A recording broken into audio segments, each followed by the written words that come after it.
thank you so much for doing this for the nation. And also ensuring that we have a place called a home, especially for the next generation. And whatever it is that we do today is what the next generation will build upon. If there is nothing to build on, it means that there is no nation. There is nothing, for the next generation, to continue. And I will always want to say thank you very much. Your devout contribution to nation building is very, very important. Now, also, if you look at your schedule, you would also see that at some point we would break out into a session, a panel discussion, where we would have a conversation, a very important one. Some persons believe that, media personalities do not like trouble. They forget that our second name is trouble. We like it when it comes. We know how to deal with it. But what gets a lot of us worried in the industry is when people who are supposed to protect us are now the ones angry at our reports. It gets at some point to be wondering. We know that any enmity is something we cannot avoid. But people who are supposed to be protecting us, why are they after us again? Now, we would also, have that engagement later on. Now, our plan today is not to take too much of your time, but drive a conversation that brings collaboration. And once again, I want to say thank you, because to pin down media personalities is not easy. When you tell media personalities be here at this time, in their minds, they know that at this time, from this time, I want to be here and I want to be somewhere else. Sometimes it doesn't happen like that, so we apologize for starting late. But thank you so much for waiting with us. My name is Itoha, and together we'll be having a wonderful collaborative conversation. Now, I would also want to meet everyone here because it's also a very interactive session. So I want everyone to introduce themselves. I would love a mic to be passed around, please. That was why I asked everyone to move forward, so everyone can speak. I want to know your names, the mediums you represent, and also, a few more things that we need to know about you. I would love if the mic is passed around as soon as possible. We can start from this end. It would be nice if we can start from there. Then it moves on to this side. I'm also aware that we have persons joining us online, if I'm correct, who will be joining us virtually. They're there, and at some point we'll bring them on to speak as well and to be part of this conversation, because it's very important to note that what we expected is a combination of the traditional and new age media interfacing together for this conversation. I think we expected about 50 of them. But from what we have now, I think we can begin, and hopefully the others will join us physically or online, as the case may be. All right, so also at some point we'll start, but I think I love the mic to get to that point now so we can start the introductions. Then we'll start with him and we'll end with her. Okay, let's do it that way. So it moves like this. Thank you very much. We'll end with her. No, him, there. So he moves this way.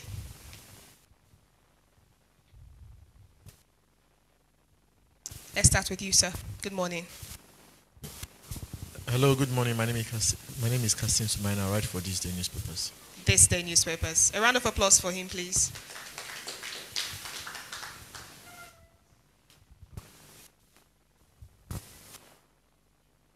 Morning.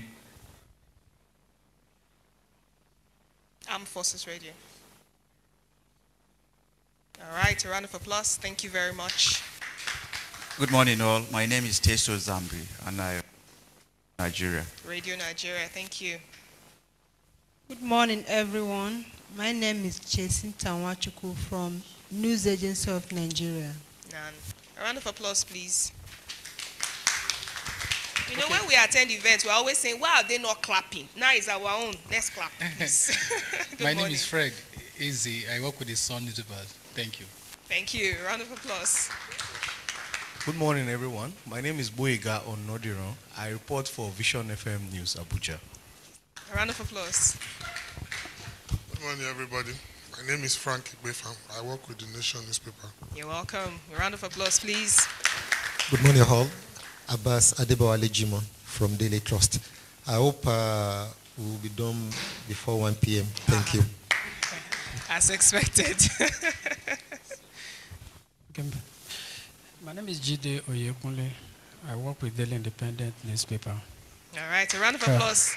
I'm the chairman of NUG, FCT Correspondent Chapel. Pleased to meet you, sir. Good morning, everyone. My name is Owede Agbajiliki. I write for The Guardian. Good morning, everyone. My name is Adeshino Adeleke. I work for Grass Television. All right, a round of applause. Good morning, everyone. My name is Nathaniel Shaibu. I write for the Punch newspaper. Nice to meet you. Good morning, my honorable colleagues. My name is Emmanuel Dugo. I report for Hot FM. Hot.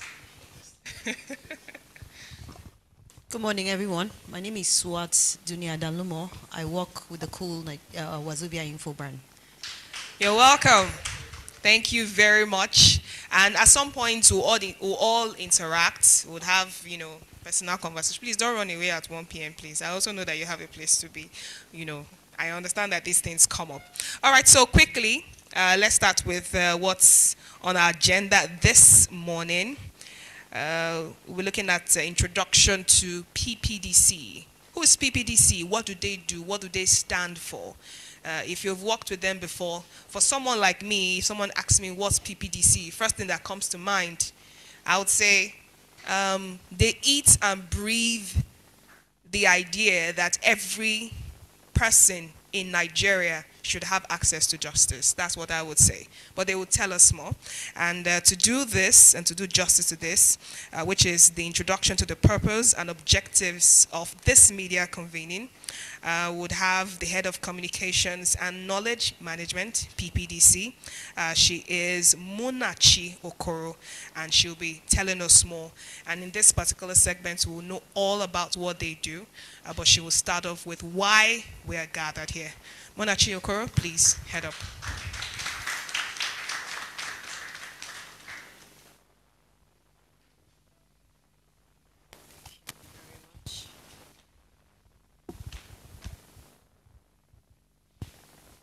Hello, everyone. Good morning. Hello, my media people. How are you? Yeah, it's great. It's great to see you all. Some of you I know, some of you I don't know so well, but it's really great to meet you all here in person, and it's great to come here and collaborate with you. So I wrote down something quick. I'll just go through it so you understand why we're here today. So my name is Munachi Okoro. I'm the head of communications and knowledge management with Public and Private Development Center. We are a non-profit, we are a CSO, and we advocate for a lot of things when it comes to access to justice, procurement governance, digital rights, and also behavioral change. Those are the things that we do. So this is the maiden edition of our media convening. This is the very first time this is happening, where the PPDC is bringing together our media friends and stakeholders. And we're really glad that this is happening. It's long overdue. So we're glad this is happening. And basically, this is an opportunity for us to basically collaborate. We want to build a relationship with you. And we're sure that, with your support, this is very, very possible. So at the PPDC, partnerships is something that we are really strong with. We want partnerships, and we believe in what the media does. We believe that without you, we are unable to basically advocate for the things that we want to see and for the change we want to see in our country, Nigeria. And that is one reason why we are here today. So today you will hear about our work, you will see some of our achievements, and basically the impacts that we've done over the years. PPDC is 20 years old, and I'm sure this may just be the first time a couple of you are hearing about us. And for an organization that is 20 years old, it means that, it is expected that we should have a certain level of media, knowledge about the kind of work that we do. So today, definitely, we're bringing our work to you and showing you what we want to do and what we have been up to over, the 2 decades that we have been around. So we also have a panel discussion today with a topic unwavering in the face of censorship, the power of resilient reporting. We know the kind of political climate we're in Nigeria. We know the way things have happened. We know what is happening with our media. And we want to be able to have that discussion here openly today.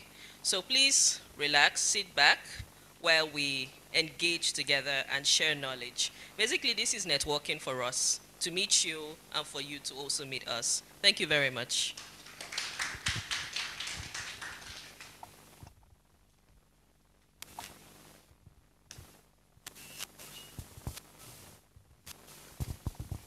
All right, thank you very much. A round of applause once again for Munachi Okoro, who is the Head of Communications and Knowledge Management, PPDC. Next on the agenda, we move straight to the welcome remarks, an overview of PPDC. What does PPDC stand for? She has told us why we're here. So what do they stand for? Are they people we can work with? We'll find out very soon. This is a very important message coming from the CEO himself, ably represented by the Director of Partnerships and Innovation, PPDC. She is Lucy Abagi. Welcome to the podium, ma'am.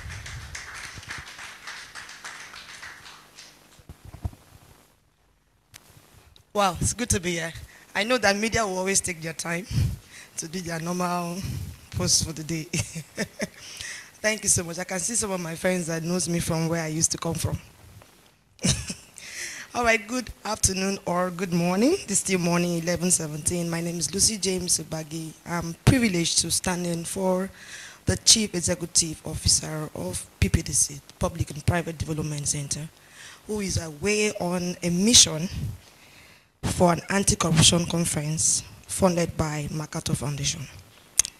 And I'm pleased to be the Director of Partnership and Innovation. And quite before now, some of you would have known my face working for Code Connected Development, and I recently joined PPDC as the Director of Partnership and Innovation. Please pardon me to read a very long speech this morning. I'm trying to fit into the shoes of my CEO, which is quite large enough, and I hope I can do that within the allocated time for this session. Good morning again, and before I start, please can we put your hands to your hands to yourself and try to smile. I think it's informal than formal meeting, so we are looking too serious, like too compacted, you know. Let's loosen up a bit and try to yeah. It's just too obvious that make I don't know what I will talk now. We're going to say media talk. All right. So good morning, distinguished guests, esteemed colleagues, and members of the media, journalists, and press, the senior management team at PPDC, and fellow advocate for transparency and accountability. It's a privilege to welcome you all to this significant media convening organized by the Public and Private Development Center, PPDC. We gather here today with a shared commitment to fostering a transparent, accountable, and just society. Since our establishment in 2003, PPDC has been dedicated to entrenching efficiency, transparency, and accountability in public sector systems and processes. Our mission is driven by the belief that citizen participation is fundamental to the realization of good governance and sustainable development. Through technology, strategic partnerships, and citizens' engagement, we have expanded our initiatives to include technological products that help build businesses and scale innovations to achieve efficiency, contributing to a more accountable and responsive public sector in Nigeria and across Africa. Our theory of change is grounded in the conviction that an engaged citizenry is critical for sustainable democratic participation and all-inclusive growth. A transparent and just society creates the enabling environment for such participation, promotes social development and economic growth, and ensures access to basic services. We envision a society where accessibility and availability of data in the public sector greatly enhance transparency, and a culture of accountability drives development. PPDC is a technologically oriented and citizen engagement focused non-profit organization. We continually try to keep up with new and existing technologies, improving our technical skills and capabilities to add more value to our work and the communities that we serve. Our passion for engaging with citizens is equally strong, informing them about governance, their rights, and raising awareness with key stakeholders about the challenges that need to be addressed. Our program interventions that you will soon learn about addresses both the demand and the supply side of public service. The demand side refers to the users of the public sector, those demanding improved service delivery, protection of human rights or reforms, often represented by civil society organizations. The supply side refers to the institutions, organizations, and individuals providing these public services, and PPDC prioritizes institutionalization and sustainability in its intervention, promoting decentralization and scaling up or down of proven initiatives at national or subnational levels. We are committed to deepening community and civic engagement, promoting policy change, and collaborating with state and non-state actors, community leaders, the media, and both local and international partners. As coalition leaders and builders, we are founding members of the Open Alliance and leading members of Nigeria's Freedom of Information cohort, as well as champions of the Open Government Partnership Initiatives. Our tailored products, solutions for social impact, leverage innovation and technology to solve practical social and business challenges sustainably. The media and journalism remains an essential component of every democratic society. Part of our discussions today must address a pressing issues that threatens the very foundation of our democratic society. The increasing arrest and intimidation of journalists in Nigeria, the recent detention of investigative journalist Daniel Ojukwu, held without charge for over a week, is a stark reminder of the hostile environment faced by the independent media. Ojukwu's arrest following his exposure of corruption involving senior Nigerian officials underscores the dangers faced by those who dare to hold power accountable. This is not an isolated incident. The arrest of journalists like Segun Olatunji, who was detained and mistreated for revealing alleged corruption by the President's Chief of Staff, reflect a broader pattern of repression. These actions threaten press freedom and undermines our democracy. So far in 2024, our partners at the Center for Journalism, Innovation and Development have documented over 34 cases of arrest nationwide. We are increasingly concerned that the Cybercrime Act is also being used to suppress the media and civil society as a whole. At PPDC, we stand in solidarity with journalists and media organizations, recognizing the roles in promoting transparency and accountability. And we call on the Nigerian government to uphold the rights of journalists, ensure their protection, and foster an environment where the media can operate freely and without fear. To move this forward, we must advocate for the repeal and amendment of laws that restrict press freedom, such as the Cybercrime Act, strengthen legal protections for journalists to ensure they can work without intimidation or harassment, promote transparency and accountability by supporting investigative journalism and providing platforms for whistleblowers, foster collaborations between civil society, the media, and the government to create a more transparent and accountable public sector.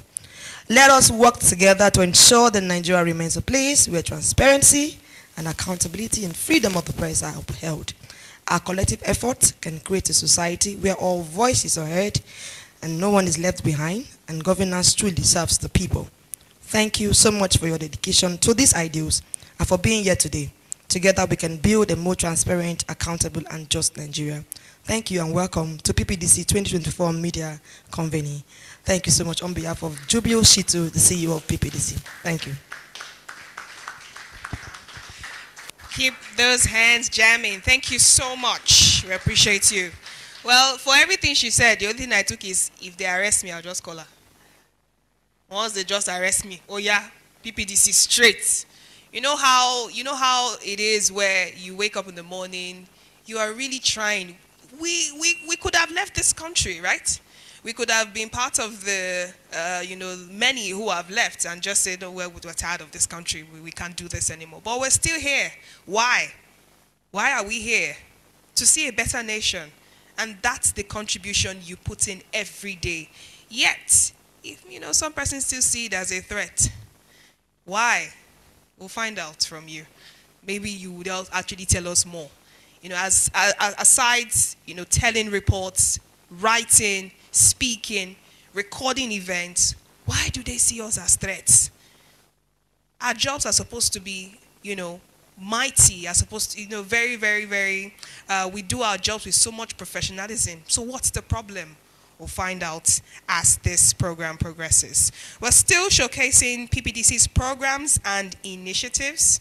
The next couple of minutes would have the communications team show us what they do at PPDC. We're looking at spotlighting on their flagship programs, projects, and initiatives. We have Communications Manager, PPDC, Nena Eze, and Senior Communications Officer, Mercy Don Igwe, who will be taking us through this for the next couple of minutes. We'll be looking at projects, like I said, projects, flagship programs, initiatives, access to justice, number one, procurement governance, digital governance, behavioral change, partnerships, tech products. Who will be starting? We're starting with you. Okay, all right, so let's go. I would love to hear all of this. I know you're also interested in listening to this. I will be showcasing all of that. So she's Communications Manager, PPDC, Nena Eze. A round of applause for her, please. Good morning, everyone. And thank you so much for taking out the time to join us today and just to get a feel and an understanding of what PPDC is and what we do, and what we have been doing for the past 20 years, and what we intend to do for the next 20 years. So what is PPDC? Next slide, please. So PPDC is a CSO organization that focuses on increasing citizens' participation.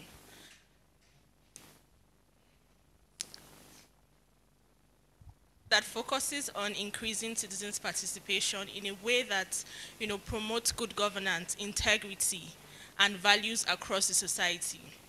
So what we do is try to empower citizens, give them information, give them capacity to be able to hold government accountable, to be able to ask the right questions, influence policy decisions, demand for accountability and better service delivery. And that is what we have been doing for the past 20 years.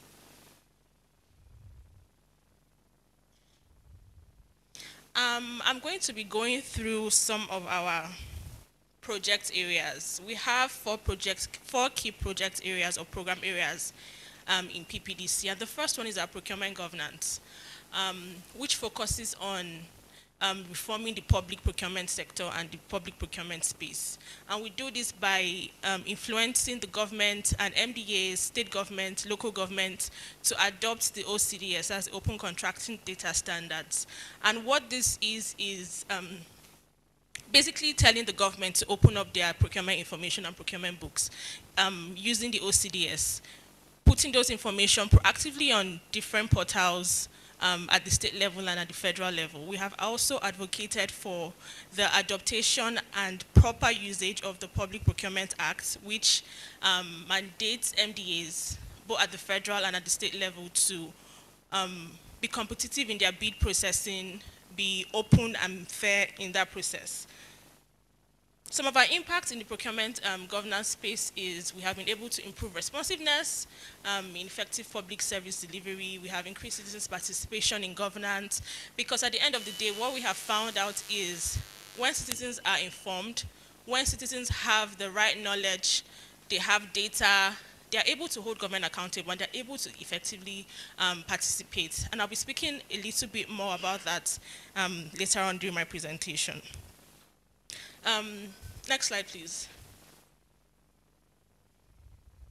Our digital governance program is focused on promoting digital governance, ensuring that the space is inclusive, citizens have data privacy, their data are protected, ensuring that the procurement of digital tools by security agencies are safe, ensuring that they are not procuring these what's it called now? The DTS, digital technology tools from countries that would mine our data and use it against us. We have also been able to adopt the Safer Internet program or curriculum in schools across Nigeria. So what we have done with this is ensuring that school children, especially the younger kids, are fully aware of their safety online. We have just, I think a few weeks ago, we got formal confirmation that that curriculum has now been adopted and is now being used in the schools in Nigeria. So it's basically telling kids or promoting safety online for kids. We have also been able to build the capacity of internet users, marginalized communities, ensuring that their capacities are improved and this internet is safe for all. So some of our impact in this, in our digital governance project is we have been able to integrate the online safety curriculum into the national education system. We have expanded our internet champions. I think another key impact from our digital governance program is how we were able to increase the capacity, train young people on how to be safe online. And we did that by going to schools across Nigeria, showing them the importance of this and making sure that each school has a safety club, online safety club. And we try to incentivize them, by giving them prizes, tablets, just to, encourage them to be safe online. So that's one key thing we have been able to achieve with our digital governance program. We have also, of course, enhanced digital literacy and safety awareness. Next slide. Our Access to Justice is a new project which started 2 years ago. And it is, in a nutshell, is how we are able to, or how we have been able to improve the justice sector in our pilot states. And of course, we plan to expand. So we have 2 projects in this program. First is the CACM, that's the Case Management and Court Administration Project, which is us using or introducing digital technologies to improve court administration. I don't know how many of you have gone to a court proceeding before. Anyone here? Yes. So you see how they use the shorthand. And have you ever seen how they get their case files? Have you seen that before? This heap. I think subsequently I'll show you pictures of what we did in that space, but you see heaps of documents, of evidence, of case files, which are supposed to be confidential, but at the end of the day, they are just littered across the courtrooms. So what we've been able to do is digitalize these formats, ensuring that there is a secure format that the courts are using and the justice sector, what's it called now? The justice sector practitioners are using to effectively make sure that the case management is safe, secure, effective and fast, so that there's easy dispensation of justice. We have also introduced speech-to-text facilities in the courts that we are working in. We are currently working in Kaduna, Plateau, Lafia, and FCT, Adamawa, and Lagos now. We have been, introduced the speech-to-text, which makes it faster for judges to take notes and, just speed up the court proceedings. Our second project in the Access to Justice program is the Reforming Pretrial Detention in Nigeria project, which focuses on how we are able to reduce pretrial detention in Nigeria. If we are all aware, we know that the minimum days to hold somebody in Nigeria without bail is 2 days. But we have seen that that is not the case in Nigeria, where people are being held, like Lucy mentioned earlier in her speech, people are being held for weeks on ending. And it's important that we are able to partner with key stakeholders in the justice sector, which includes the police, the ACGMC, the courts, the Federal Ministry of Justice, and everybody involved in that sector. We are able to engage with them, partner with them to ensure that there is alternative means to reduce pretrial detention in Nigeria. Just a few weeks ago, my colleague and I, Kene, were in Kefi, where the chief judge, Kene, is it the chief judge? Kene is not here. Where the chief judge visited a correctional facility, and she conducted what's called decongestion. So it's basically when she goes there, she looks at the list of people, the list of inmates who are there, and sees who maybe have minor cases like petty theft and things like that, and just decongest, the facility. Because there's a pandemic in Nigeria with congestion in our correctional services. So it's important that we try to reduce the funnel of people who are entering that space by, partnering with police, pro bono lawyers, clinicians, and, a wide variety of stakeholders in the access to justice space. Also, a few months ago, we just launched our we launched our pro bono conference, where we had, pro bono lawyers who are going to be working with us in these states. And our goal for the project, for the RPDM project, is to release or have at least over 2,000 pretrial detainees released in each year that we're working. And the project is going to be on for about 3 more years, so because we started last year. Next slide, please. And our last program area is our behavioral change partnership. Like the name implies, is how we are able to change the behaviors and attitudes of people using storytelling. And one way we are able to do this is using our Home Vida our Home Vida initiative, which is a platform that provides incentives for young filmmakers and creatives to tell stories that highlight key social issues in Nigeria. I don't know how many of you have had your views changed by a movie or a creative content that you've watched. I know I have. So something you've seen online, something you have watched, or something you have even read has changed your perspective or has changed the way you behave towards certain things. Yes. So that is what this program area is about, is us using the power of storytelling to effectively change behaviors. Especially our target audience in this project is young people, because we know that they are the ones that are going to champion this initiative. Next slide, please.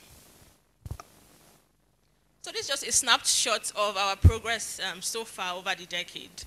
We have been able to develop, operationalize, and promote CSOs in the procurement monitoring field in different states in Nigeria, and even expanded to African countries like Malawi, Kenya, and Southern Africa as well. Our partnership with Nollywood stakeholders, which is our Home Vida initiative, has been a huge success for us, because we have been able to, tell stories that focus on issues like rape, digital governance, good governance, procurement governance, cyberbullying, and, entrepreneurship, and, a wide variety of topics that we have been able to capture with our films. And we have trained over 700 filmmakers so far. And some of our key, well, I call them key now, some of our, what's it called? The babies that we're proud of, babies in quotes, that we're proud of, is somebody like Chris Ode. I don't know if you've seen Rattlesnake. If you've seen Living in Bondage, the remake, Chris Ode was the producers of those films. And you can see the quality of those films and the kind of stories that they're telling. And it's thanks to Home Vida, we try to imbibe a principle or, a culture in our filmmakers that have gone through our platforms. We try to encourage them to tell stories. I mean, you might tell any kind of story, but make sure that there's an underlying lesson that your viewers, your audience are going to be taking home from that. We have also been able to develop and successfully lead the adaptation of the first online safety curriculum, which I mentioned earlier. This is a huge win for us, because prior to PPDC coming, this project was funded by Google, and prior to that project, there was no subjects in Nigeria that focused on online safety.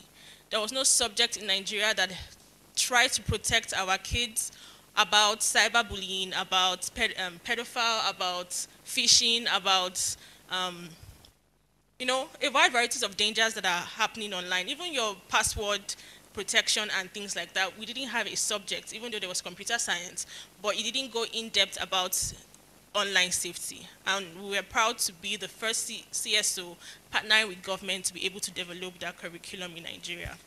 We also have co-founded the Open Alliance cohort, which is a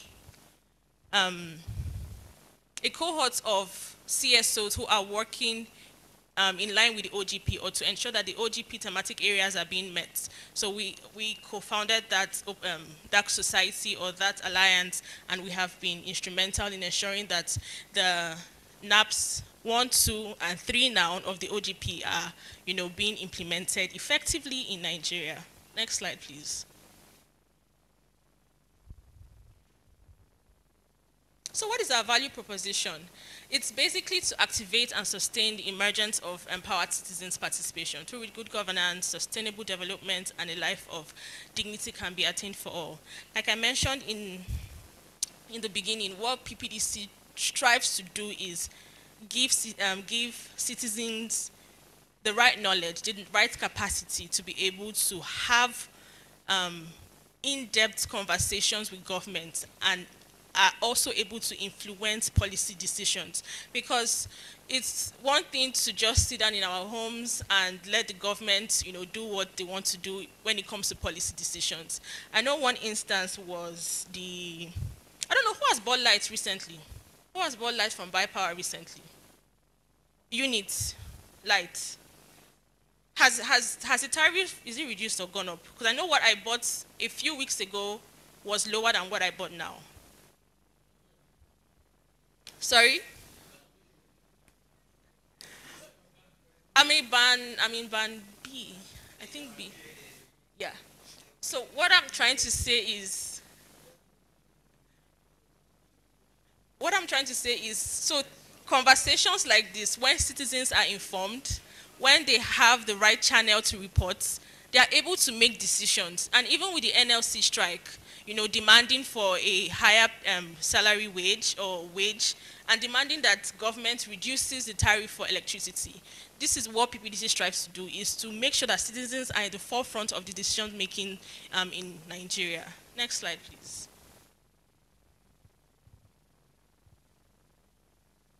So these are some of our partners over the years. We have the One, we have Google, we have Luminate, MacArthur, Open Foundation, and Voice. And currently being funded by INL, that's the US State Department of Narcotics.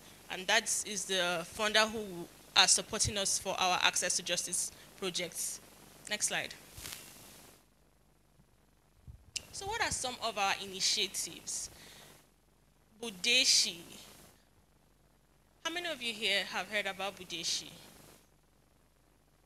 Only one person. Okay. How many? How many people? Okay. All right. Oh, hi, Swat.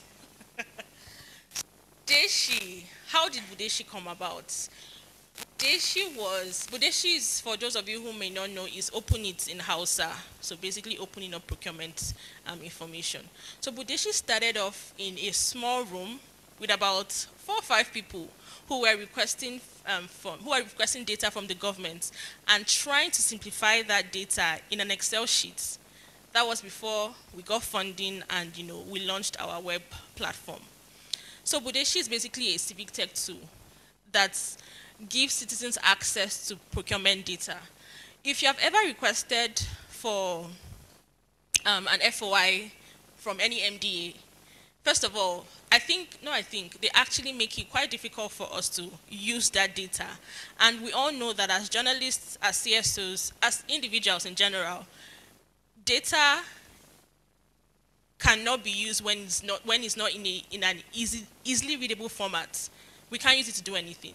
So what PPDC did was try to simplify those data and put it out for citizens, community members, journalists, CSOs across the states and in Nigeria to use the data to hold government accountable. So that's what Budeshi is. And we did this by using the OCDS.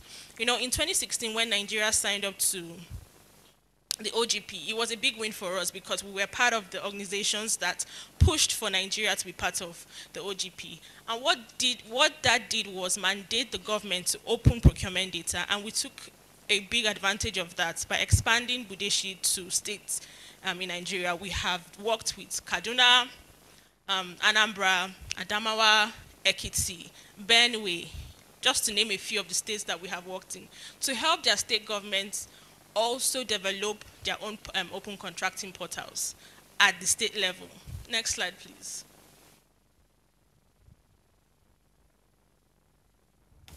Our voice box initiative is a more creative outlet for storytelling and citizens engagement. So it's about us bringing stakeholders together to dialogue and find out or formulate conversations on how to move Nigeria forward. It's about us speaking to the ordinary citizens on the road, asking them, how has the price of tomato and pepper affected you?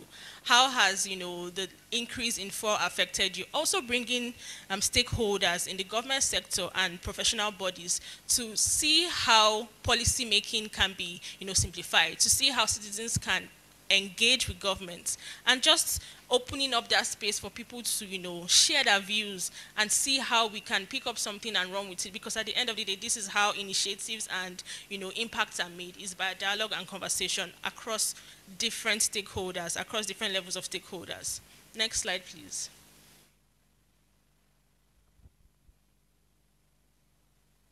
Our FOI Vault initiative is also a fallout from our procurement governance. So over the years, we have been able to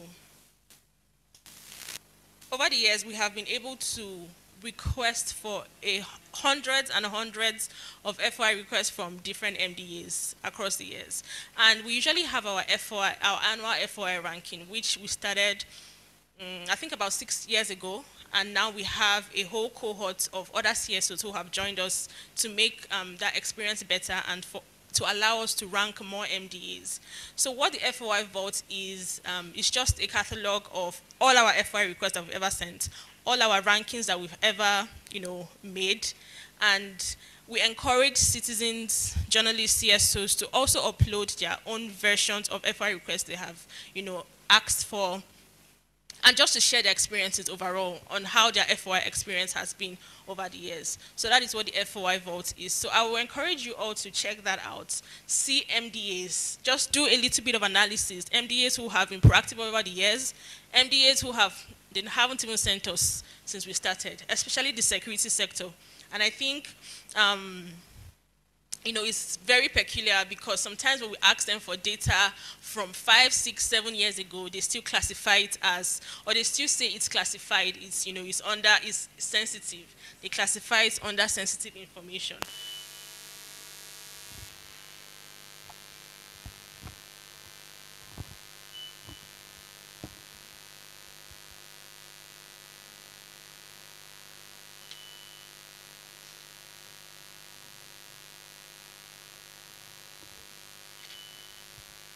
So I would encourage, each and every one of you to check out that portal or that the FOI Vault to just see how MDAs have been disclosing procurement information over the years. Home Vida, our Home Vida initiative is one that is very dear to me because it allows me, next slide. It allows me showcase or express my creative side.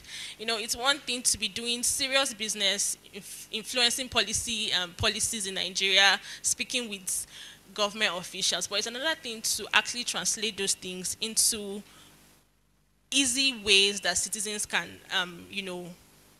what's the word I want to use now? Can relate. It's very important for us to be able to make our projects relatable to citizens. And Home Vida is one way that we're able to do that. Like I mentioned earlier, our thematic areas over the years have spanned across access to justice, rape and sexual assault, cyberbullying, good governance. We have movies we even had a movie talking about the pandemic and the effect of that in Nigeria and the economic space. So that is what we have been able to do in Home Vida. And of course, our target audience are young filmmakers and creatives. So we try to catch them young, infuse that the core value of ensuring that their films have or showcase key social issues in Nigeria. So it's a way of raising awareness of on those issues. So that's what we do with Home Vida, with our Home Vida initiative. Next slide. So some of our products in PPDC, I mean, with all the projects and programs that we have been able to develop over the past 20 years, how have we been able to maintain those things and ensure effective communication in our space? When I mean space, I mean in our organization now. So next slide. So Amebo, our Amebo platform, like the name implies, yeah, so it's our reporting platform where tasks are being assigned to staff. We are able to monitor, collaborate with other staff members across other various departments. And it's important to also note that, you know, these platforms, we are happy to help other organizations develop their own portals, their own reporting portals, and even partner with them to sell. Lucy, if I'm right, if I'm not. Yes. So yes, we are happy to, you know, partner with other organizations, develop and even sell our products to them. So Amebo is basically what other big or international organizations use. We've just localized it and made it our own. And of course, when we meet with these institutions in Nigeria, organizations in Nigeria, we're able to tailor it specifically for their own needs. Next slide, please. Budeshi, I've spoken about Budeshi, but another product we have in Budeshi is the Budeshi Hub, where we encourage all our journalists, our CBMs as community-based monitors to report projects that they have monitored onto the platform. So it gives a more holistic approach to the space. So it's not just what PPDC is saying, but it's also what other citizens have are reporting when they have gone to the field. Next slide, please. Our GUAP platform, I think GUAP is money in Spanish, if I'm not mistaken. But yes, our GUAP platform is a platform where we raise requisitions, just basically trying to reduce the paper trail in PPDC and save the planet, I guess. But yes, so that's what we do with GUAP. So it's easy for people to effectively track, you know, who is raising money, where money is going to, what project is money coming out from, who needs the money, and just makes it a very seamless project. And of course, we're willing to partner with other organizations to help develop their own GUAP or, you know, requisition portals for them. Next slide.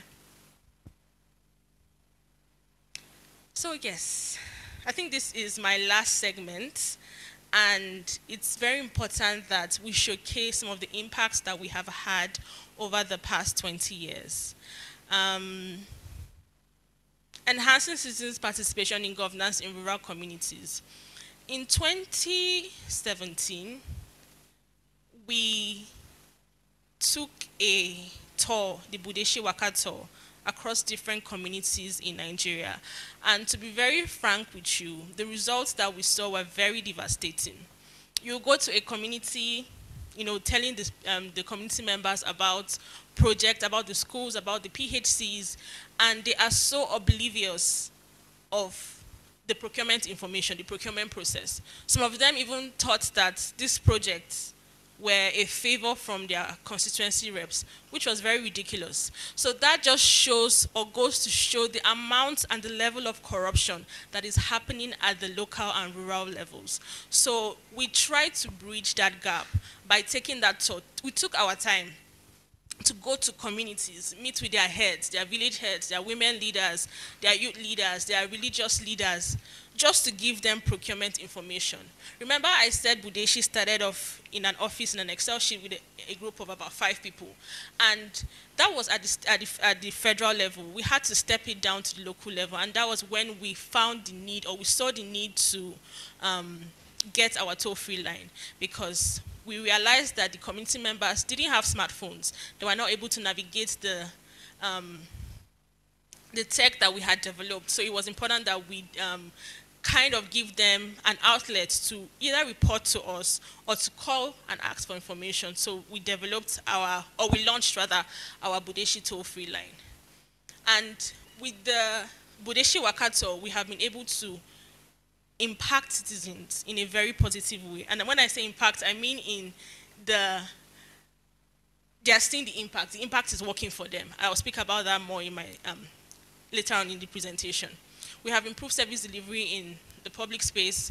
We have used media to drive accountability and awareness. A few years ago, we worked with an investigative journalist who did a story on an SDG project that the contract was awarded to a catering service for. It was just a whole mess. And so when our journalist launched this story, the contractor offered to pay him $2,000 to kill the story. But he refused, and the story is still up on Mawa Foundation website. So it just goes to show how the use of media, how important your work is. These people know what they are doing, obviously. So when we call them out, that is why there's a resistance, and you were speaking about that earlier. That is why the resistance is there. We do our work professionally. We request for the FY request. We ask to meet them time and time again, but they decline our invitations, and when we put out these reports, they start running helter-skelter.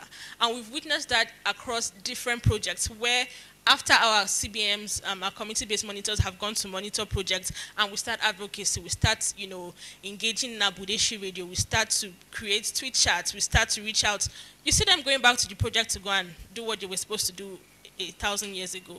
So it goes to show that the work that we do, the work that you journalists do, is very important to improve service delivery in Nigeria. We have also been able to expand our public procurement information through our annual Freedom of Information ranking. Our project across the years has been able to, expose corruption through, the investigative story that I just said. And we intend to do more of that going forward. Next slide, please. We have also been able to train stakeholders across all our different program areas. In our procurement governance, we train journalists, we train CSOs, we train community members. In our access to justice, we train legal professionals, we train court staff, we train stakeholders in the justice sector. With our digital governance projects, we train students, we train teachers, we train parents on how to keep their kids safe online. So over the years, we have done a whole lot of trainings. And what we try to do is use the format of train the trainer. So it's not just us training people. We try to encourage them to step those trainings down, because that's the only way we can actually, see impacts in what we're doing. Next slide, please. So these are some of our outputs and achievements from our different projects. Our Access to Justice project has been able to intervene successfully by setting up case management platforms at the High Court in our pilot states of Kaduna, Nasarawa, and Plateau. We have also been able to properly sort out over 2,000 case files, criminal case files. So our focus is on criminal justice. So we only are working on the criminal case files as opposed to the civil cases. So we're only working on criminal case files. And we have been able to digitalize the court hearings and court proceedings in those courts. So as opposed to having or risking the lives of correctional workers who have to transport dangerous inmates from the courts to the correctional service and back, we set up a whole virtual court in the corrections. I think probably I would be sharing the link to our Access to Justice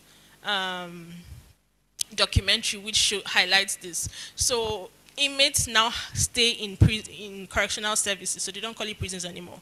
They stay in correctional services, and they have their court dates there. So there is no issue of transportation, the weather, the risk, budget allocation for fuel to, things like that. So it's also reducing and improving access to justice. So every inmate has their day in court, which was one of the key things that we needed to achieve, is to allow and give access to inmates to have their day in court. Next slide, please. So our UN Women project was able to improve the capacity of almost 3,000 small business women in Lagos and Kaduna. So what we did was try to create a hub or community of small-scale women-owned business in the 2 states and improve their capacity, give them, the right tools and skills that would help improve their businesses. So this is just us trying to improve, or in our quest for inclusion, empower more women in their entrepreneurial journeys in the states that we have, in our pilot states. Next slide, please. So yes, when I was speaking about impacts that citizens actually see or they actually feel, this is one of our projects, or this is this is a case study of a project in Burutu. When we went to Burutu during the Budeshi Wakato, we spoke to community members and we asked them, so what are some of the projects that you think, are the most important to you? And this was one of the projects that they mentioned. I need you to look at the picture down. That is the state of, that was the state of that PHC in the state. And it was very deplorable, very sad. I remember one lady, she was telling us a story of how she was supposed to, she gave birth, but because the facility lacked, equipment and the right tools to help aid that pregnancy, she lost her baby and she couldn't go to another facility on time, because you know how communities are. To reach from one point to another point is a journey. So she lost her baby due to the negligence and the high level of corruption that we see in Nigeria. And of course, we started our campaign, started reaching out to the constituency reps, started our Budeshi radio, and just publicizing the need for this PhD to work again. And as you can see, before and after, that PhD is working now for the people in Burutu in Delta State. Next slide, please. Another key impact was our Buzunkuri. How many of you know Buzunkuri? Kuje? In Kuje? Maybe you know the community. Yeah, but okay. So imagine that, okay, can you believe that people in this community still go to the stream? You can believe? Well, it was a shock to me. It was a shock to me. It was a big shock to me, and I couldn't believe that in 2023, people in Abuja, in Kuje, I didn't even say Gwagwalada or somewhere far, in Kuje, we are still going to the stream to get water. So what we do when we go to communities is ask them what projects will be of most value to them. And they mentioned the water project. And when we did all that, started our advocacy, the rep went back to do what he was supposed to do. And it's just a very peculiar thing that we've seen across all our engagement in communities. When we start to laud their nonchalance and their negligence to the project that the contracts have been awarded for, they actually go back to do this project. Next slide, please. And finally, a classroom in Ekiti State, the same story. To be, in a deplorable state, and when we start our intervention and advocacy, they go back and do what they're supposed to do. I think that's all for my presentation. Thank you. But this is just a very short, I won't say short, but it was a very brief presentation, and it doesn't fully capture the work that we have been able to do over the past 20 years. So I would encourage every one of you to please visit our websites. Our YouTube pages has a lot of resources, our documentaries, our impact stories, our case studies, that actually showcase the true value of the work that we have been able to do in PPDC over the decade. And I want to invite you all to please partner with us. Let's tell these stories. Let's make more impact, and let's make Nigeria great. Thank you. Thank you very much.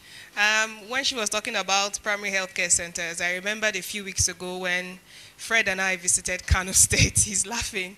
And we saw, we went to about 2 primary healthcare centers.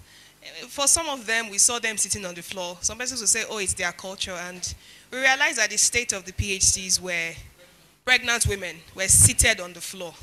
waiting for doctors to attend to them. Another one, we went to another PHC, I think that was Gwagwara, and a particular doctor told us that she was the only one on duty. Most times she's the only one on duty, and she caters to about 99,000 people.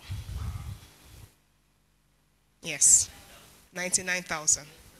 Not 9,000, sir. We asked again. She said 99,000. One doctor. That's this. Yes, that PHC. That PHC is the most common. Is the most common, yes. No, those ones, you go, you might not see a doctor. So where you find a doctor is where they will come to. So you can into 99,000 people. There was another event I attended recently where, a particular project had done a lot of work in some communities in the FCT, and they were closing out after 5 years, and they were happy with the progress that they had made so far. And then they asked a few community leaders to come and say something about the project. At least just tell us that, oh, this project was impactful. And this community leader stood on the podium and were begging and pleading with the organization to please continue the project. So where is the place of continuity from you, sir? Where is the place of continuity from our community leaders, from where these people started, where they have stopped? Is it possible that you continue from there? Yet they were begging that, no, you can't stop on the podium. Sir, you can't stop. Please continue this project. I felt very bad as a Nigerian, as a citizen of this country, as people who are under these people. I felt really terrible. And I'm very happy that PPDC has, taken out time to speak to us today about some of the projects that they do, okay, how impactful they are. But it also boils down to us as citizens to take over. Because these people cannot also, continue, let this particular project roll on for so long. These are, donors who contribute, who give for these projects to kickstart. And it's expected that at some point, the communities will own it, will own these things and see progress. So that in the next couple of years, when these people come back to see progress report, they will say, indeed, these people appreciated what we did, and they have continued from where we stopped. That's the kind of progress we want to see. And it's at this point I would like to ask if there are questions that you want clarification on from what was presented earlier. If there's anything that you want further clarification, or you have questions that you would like to ask, another mic is available, can be passed around. You can just indicate, and someone would definitely speak to those questions. So any questions? Any bothering questions? Feel free to speak. Also, there's Wi-Fi in the hall. It's written there. I was told that you can just log in. There's white title and the password as well. So you can log in, use the free Wi-Fi. It's available for everyone. So please do that while we're waiting for questions. I think personally, my question will be for the FOI vote. I was very, very interested in that. But I also wanted to hear numbers, right? How many requests have you gotten? And also, how many were you able to, take care of? I wanted to find that out from that presentation. The FOI vote, you said you get requests from journalists, right? Okay, did I get that wrong? Okay, so what's it?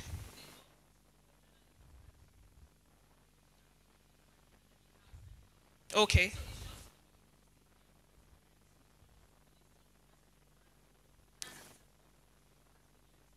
Okay, just an experience.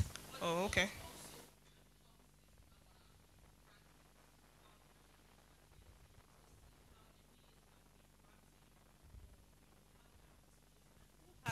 Thank you. And who has even improved over the years. So Okay. that is what the vote is. It's just a hub that stores and houses everything FOI that PPDC has done. Okay, all right, thank you very much. I was also expecting to see a video that showed how case files used to be in our courtrooms. I would love to see that, when the monitor comes back on. Like if you've been privileged to walk into a courtroom, especially some within the FCT, at some point, probably magistrate court or whatever, you realize that once you get in, you see a lump sum of files. A friend of mine has had his case stalled for about 10 years because his case file was missing. I'm not joking. 10 years. And he was kept in the correctional center. Then we used to call it prison. He was kept there for 10 years because his case file was missing. And at some point, I think I visited, I can't remember that particular court, and then I think Access to Justice had, done some work there. I'm trying to remember the name of that court now. And when the last time I visited, I realized that they had digitized, these files. So you go there and you no longer see files on the floor. It's so bad that at some point, when there's overflow of water, it takes over these files. It's terrible. So terrible. And you ask yourself, why are we still going through this in 2024? It's a small matter now, right? So if this cannot be resolved, what else are we gunning for? 150,000 naira minimum wage, like I saw in the newspaper this morning, where Wadada was saying that, I know you're laughing, you know what I'm talking about. Where he said that we the senators are ready to make sacrifices.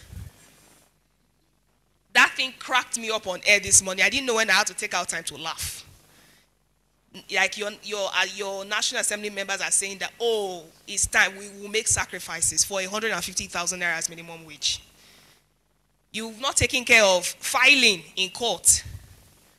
Is it those big ones that would be quickly looked at? Is so sad. So I'm happy for this event. I'm happy for this gathering. Do we have any questions? If we don't, so we move on to the next thing. Okay, you have a question. Okay. My name is Jide Oyekunle. I want to speak regarding the area of the congestion of the correctional center. I think your foundation have a whole lot of work to do. One of the legal luminary, Chief Femi Falana, has actually on his own taken up the fight regarding the congestion of the correctional centers. And I think there is need for if you look at the ACJA, Administration of Criminal Justice Act 2015, we have problem with the implementation of that act. And that is why we are having a whole lot of situation in our hand regarding the correctional center. If you look at that act, section 34, subsection 4 of that act says that the chief judge will designate some senior lawyers, judges to visit detention facilities, police stations, DSS, EFCC, and so many other facilities that we have in the country on a monthly basis. But the chief judge of the Federal High Court have refused to do this. And that is why we are having all this. To the extent that the Femi Falana have to sue the chief judge of the Federal High Court. So I think there is need for more advocacy regarding this particular section of ACJA. And that is why we are having a large number of inmates in the cell today. Thank you. Thank you very much. Yeah, said it. Okay, it was like a contribution. Okay, just a contribution. Yes, that's okay. All right, so to further be buttressed during the panel. I think the last event put together by PPDC, we had judges who were on a particular panel, I think that I hosted, and then they gave a charge that they will go back to their states and they would ensure that their judges go to correctional facilities to visit promptly, monthly, to ensure that these people are not kept in correctional centers longer than usual. So I want to also find out, how is that going, at least for the last 6 months? So we have been able to set up various committees, like I mentioned in the presentation. So it's a work in progress. Well, Kenneth will speak more about that, but it's just to mention that, we have just started with the pro bono lawyers and the clinicians. We started with that last month. Yes, last month. Our intention with that is for them to actually visit the correctional services on a regular basis and see how they can help provide free legal services to inmates, pre-trial detention inmates. That is our goal for now, so just the pre-trial detention inmates. And we have seen that, yes, like you mentioned, it's very hard, or we are a pandemic in the correctional services with the congestion, and we are trying with our projects to see how we can work fast and rapidly to ensure that citizens, or inmates rather, are doing time. All right, I think SWAT has a question or contribution. Okay. Well done, you guys are doing an amazing. It's amazing to see consistency that you guys have really maintained, and I'm really very super proud of you guys. For our reports, I know that you guys do for our rankings, like I think on a yearly basis, or yes. I wanted to know the happening with that. There were some organizations that were very recalcitrant in terms of being up front with their FOI, and I know that also you guys used to take the initiative of going to court to ensure that they respond, especially most of the security, agencies and all of that. And then also with regards to the procurement, there was also this ranking you used to do with states that were compliant and all of that. Can you please just give us an update on that? So our annual FOI ranking is still on. We now have expanded. We expanded 2-3 years ago to include other CSOs. We have budgets, we have MRA, we have Rights to Know, we have a few other organizations. So we tried to make it bigger. And we have it every 28th of September to commemorate the Rights to Know Day.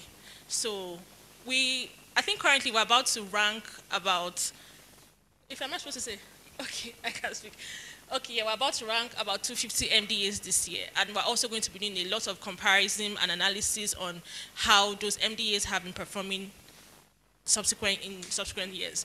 And what was your other question? Okay, the open state. So we are also continuing with the open state ranking. We're going to be working in Adamawa, Ekiti, and other states, and Kaduna. So we're going to continue that. It's just so that we see how even our work in those states, our trainings are being utilized and if they're effective. So we're going to be seeing how, ranking those MDAs in the states to see their proactiveness and their level of disclosure too. Okay. Fred has something to say. Okay. Because from all indications, we have issues of back and forth with usage of this FOI side from the CSOs, and can possibly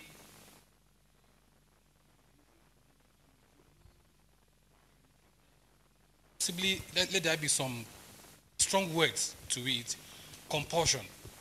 Not as if we don't need to submit a request for FOI, request for information. I will be struggling for you to give us that information. That means all the effort by the National Assembly is a mess. If there should be maybe a budget, PPDC and rest, so we can find a way to have a strong voice to approach the National Assembly for possible review, so we can, so that whenever a request information, as long as it's within the ones that can be as classified. If I approach the court, and if that, I think that's another suggestion. With that.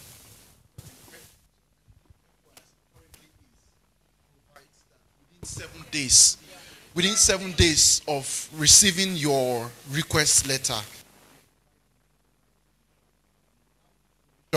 is already there.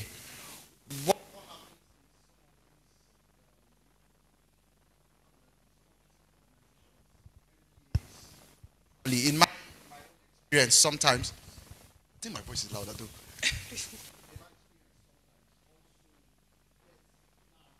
Those informations tell you those information is classified. So if you have a formal letter requesting for that information, they eventually do not give it to you. Otherwise, there is that provision already. Let her respond. I've had series of interaction with public service people, and key things that happen when you drop an FY later is you're not responding. As simple as that. We're not giving that information. And unfortunately, you know, it's only when a law is directed at the citizens that is being, like, our government will ensure that it's enforced. They will put heavy billings. But if you go to the FY, you see the fines on the FY is not even up to 500,000. You understand? But if you look at cybercrime act that I mentioned earlier, as much as 7 million for a journalist, you know, yeah, you understand. So, and we've used diverse means. We've done coalitions. We've had other CSOs that also have strength, you know, in advocacy to pass this message on to the government. We've used courtesy visit, advocacy visit, you know. We've done partnership. We've said, okay, we are partnering with you to strengthen your institution. But it's still even more difficult for as simple as information to be shared. And at the instance that we are now, we're not even asking for information to be shared. We don't even need to ask. Let it be there. It's a public information. So if I want to know about how monies in my state were spent, I should just go on the internet and have access to it. I don't need to write you a letter because it's public funds, you understand? And like you rightfully mentioned earlier on, I think the problem is the fact that our government needs to understand that they are not serving themselves. And it takes the responsibility even away from them to the citizens. Because we are the people that elect them. And we are people that stand and say, okay, we elected ourselves or you elected Ukuma. You understand? So if we as citizens begin to take our stand and be more responsible and be more intentional, like we saw in the last elections, that of course I saw that the citizens pushed back earnestly. If we get that across the state, subnational and national, we will get the result faster. But you know, politics is very funny in Nigeria, and unfortunately I like to see off camera that our politicians are not very smart. Because even issuing public information out provides means for partnership, provides funding for you to do good work. You understand? But when you're hiding things, people will not put their money into development if they're not, you know, saying that you're even giving information to the people that this developmental project are supposed to benefit at the end of the day. So beyond that, we've gone to court. We've carried plenty of them to court too. We have done that. And Citizens Gavel, some of our partners are also still pushing from different angles. And we are hopeful that one day, democracy will work for us. Yeah, yes, thanks. I agree. One day it will happen. We've been very resilient. You know, that particular word, I don't like it, but I find myself using it because it's everywhere. Resilience. Nigerians are very resilient. But we must not stop. That's the idea. We must not stop. We have to continue. You have a contribution. Please go ahead. So, hello everyone. Good afternoon. So, in addition to all what we've been saying, so I work with PPDC, by the way. So, in addition to all what we've been saying, so PPDC has been doing the assessment, putting in the resources. But I'm hoping one of the take-homes from this media convening is that the media also needs to do a lot in publishing, in talking about these details. Because the truth is that I interact with a lot of these government people. They what's the English? No. They strive on the fact that citizens don't know. I don't know if that's the right English. Ignorance. Ignorance. So they know what to do. We have the best policy area. Like you can take this to anywhere. We have policies, but the implementation, knowing that once we will talk, maybe with social media 1 week it will die down, or they will not even talk. Maybe just 1 day, 1 or 2 people will pick it up. It will die down. So we do the part of assessing the request. We spend a lot of resources, but we need the media to take their rightful place in amplifying these conversations. We're doing the assessment 4 years of our rankings. These have been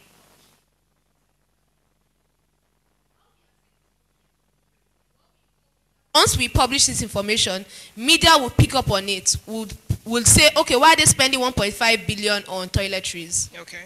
So do you understand? So we are bringing out the information, we are translating it to an extent, but we're hoping that citizens would see this information, will say, oh, FOI ranking, what is FOI ranking? And that is part of what we're trying to do this year to bring more communication, but we're hoping for your support so that by the time we start publishing this information, you can pick it up, you can publish an article on this and say, okay, this is PPDC published this information, what does this mean to you? So things like that is things we should, it's not because, like I said, the government, they know what to do. So if we sit down and say, what is the government, they know everything they're meant to do. But, and we are privileged, I'm going to go off the mic, we're privileged to have governments that seem like they're doing the right thing. So if there's react, that's, I don't know if I'm the only one that has noticed that. So if we do this in this year and we I will do the analysis and say this MDA has not published their reports in the past 4 years. We've been writing requests, we have evidence, and then people pick it up. And then there's a conversation around that. And people understand that the FOI request is directly related to service delivery. Okay. Because, so we need to just do more work in advocating for this. Thank you. All right, thank you very much. It reminds me of cybersecurity levy. You know, how, you know, it was a lot of public outcry, a lot of talk, and then that thing, you know, died. That reminds me. And also, yesterday I saw a particular report that said, was talking about money spent for CCTV in Abuja. That report is back. And I was shocked when I saw that report again. Like, we need to look into that report. Where is the CCTV? I think it was $400 million over. I think $423 million. So that conversation has to continue. And I was very happy when I saw that report. Like, we must ask questions. That's right. All right, I don't know if we can go straight to the panels and have a walk-in tea instead of that. Or you want to have a tea break first? Okay, so they just gave me a note that please just have your tea break for about 10 minutes and then we'll begin the panel discussion. Thank you very much for making this very engaging, and we hope that the next session happens immediately. But just walk in, have your tea, come back, sit down, and then the panel discussion begins. Thank you very much for your patience. We appreciate you.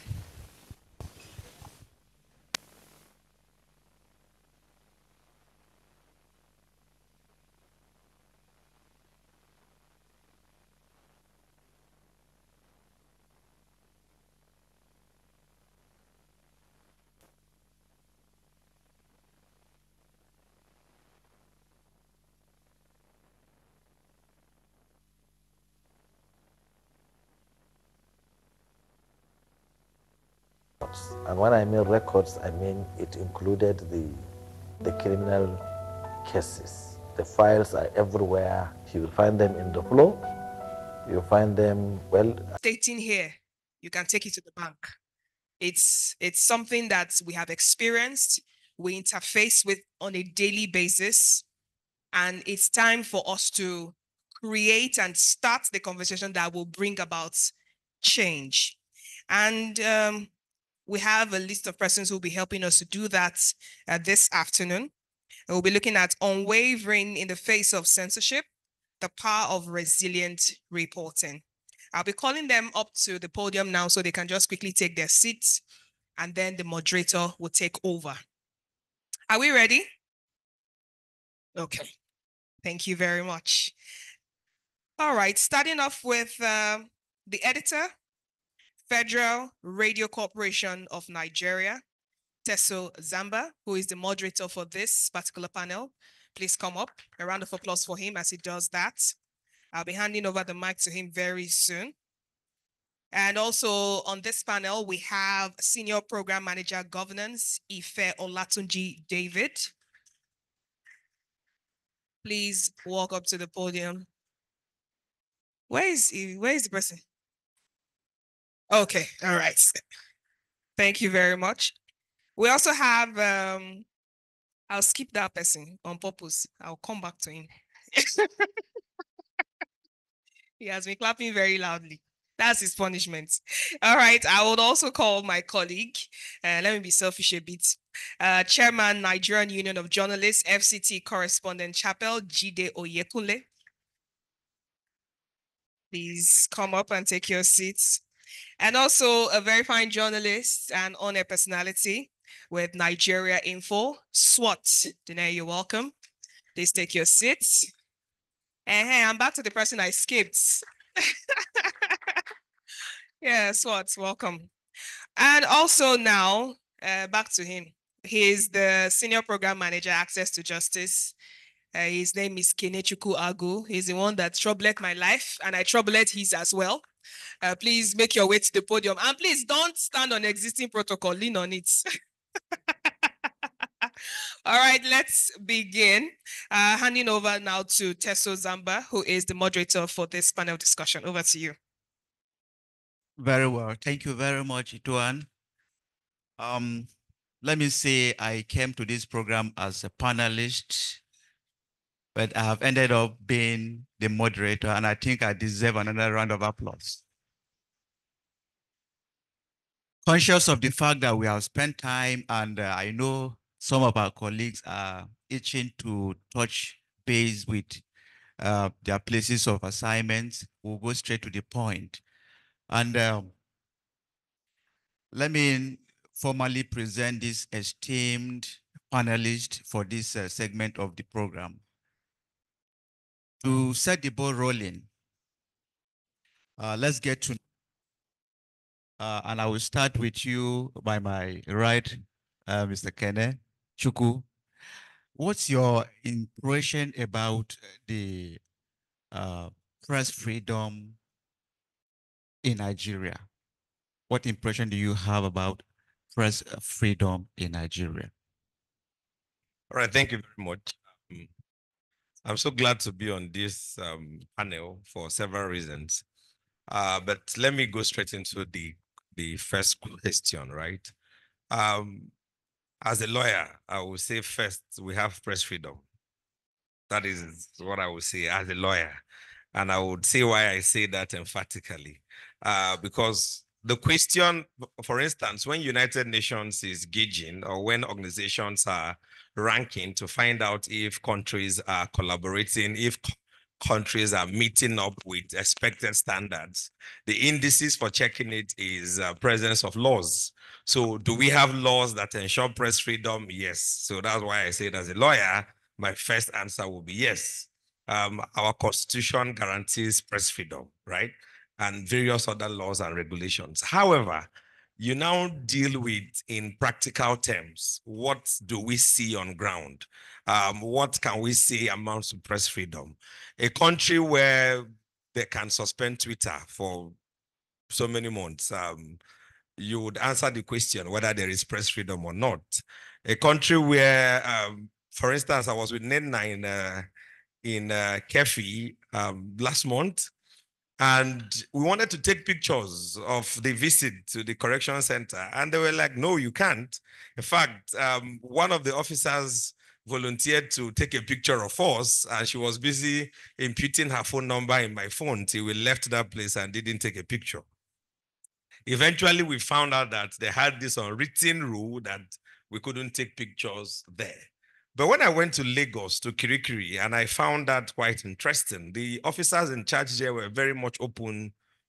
They allowed us to take pictures as we wanted because they said, oh, whatever you're writing, whatever you're saying is going to help us improve the systems that we have in place. So rightfully, I would say that on paper, we have press freedom, but Nigerians are by themselves suppressing the freedom of the press we have. Very well. So, in essence, there is some level of press freedom in Nigeria. Now, let me come to you, an all-air personality, Swat. President Tinubu prides himself as champion of democracy. During under his government, would you say his government has that respect for journalism? In your own words. Okay. In all fairness, we, based on my assessment and observation of how things have been happening since this administration came up on board, barely a year ago or just a year and some days, I would say maybe in comparison to what was obtainable in the last administration, maybe it's a bit fair, or maybe it's too early to assess. Let me put it that way, because I know of countless cases in the last administration where, journalists were hounded, gagged, thrown into prison. In fact, in some cases, some of them we do not, know their whereabouts up until now. I think a case of Dadiata in Kaduna is one of the typical cases. But also in this administration, there are tales, of how journalists in several instances, a case in Wari, a case in Edo, I can't really recollect the names vividly of some of these journalists, but we've had instances where they also have been, harassed, arrested, imprisoned, detained unlawfully. So I think it's just like a culture, because we're coming from a place of democratic rule. We're coming from a place of, it has become like a sort of culture for every government, no matter, how democratic the administration want to pride itself. There's this element of how dare you, go overboard a certain extent in terms of your reportage, in terms of how bold you are to reveal some particular things that are considered classified, even though it is part of what press should do in any nation. So yes, we've seen instances like that. Maybe over the course of years, we will still have many more instances to, point and say, well, these are some of the things, these are some of the data that we can collate and say, well, against an administration of Tinubu, well, these are the cases we've had. But so far, I mean, ever since he came on board, we have cases like that. And like I said, I think it stems from a culture of lack of tolerance. Governments seem to have a penchant of not being tolerant for press freedom. Like, he said, we have codified laws that says, well, there is freedom. But in terms of reality, I think there is a serious conversation, and the government need to understand the place for press freedom and the need to allow such to thrive, because there's no democracy, there's no government that can meaningfully develop without a viral or a free press as it is. Nigeria, as it ranks right now, is one of the most challenging places for press freedom. So yeah, President Bola Tinubu's administration, in all fairness, may not have recorded so bad, or may not have such a bad record in my own observation. But like I said, maybe it's a little too early to say. We'll continue to watch things as they unfold. It's not yet Uhuru yet. There is more to do in that regard for us to have a press freedom society. That's what you're saying. Jide, you had a large chunk of journalists under the correspondent chapel in FCT. Now, recently, the National Security Advisor said the social media have become a priority issue for national security. What are your thoughts in this regard as far as journalism is concerned? Yeah, thank you very much, Tesu. It's no longer news that media,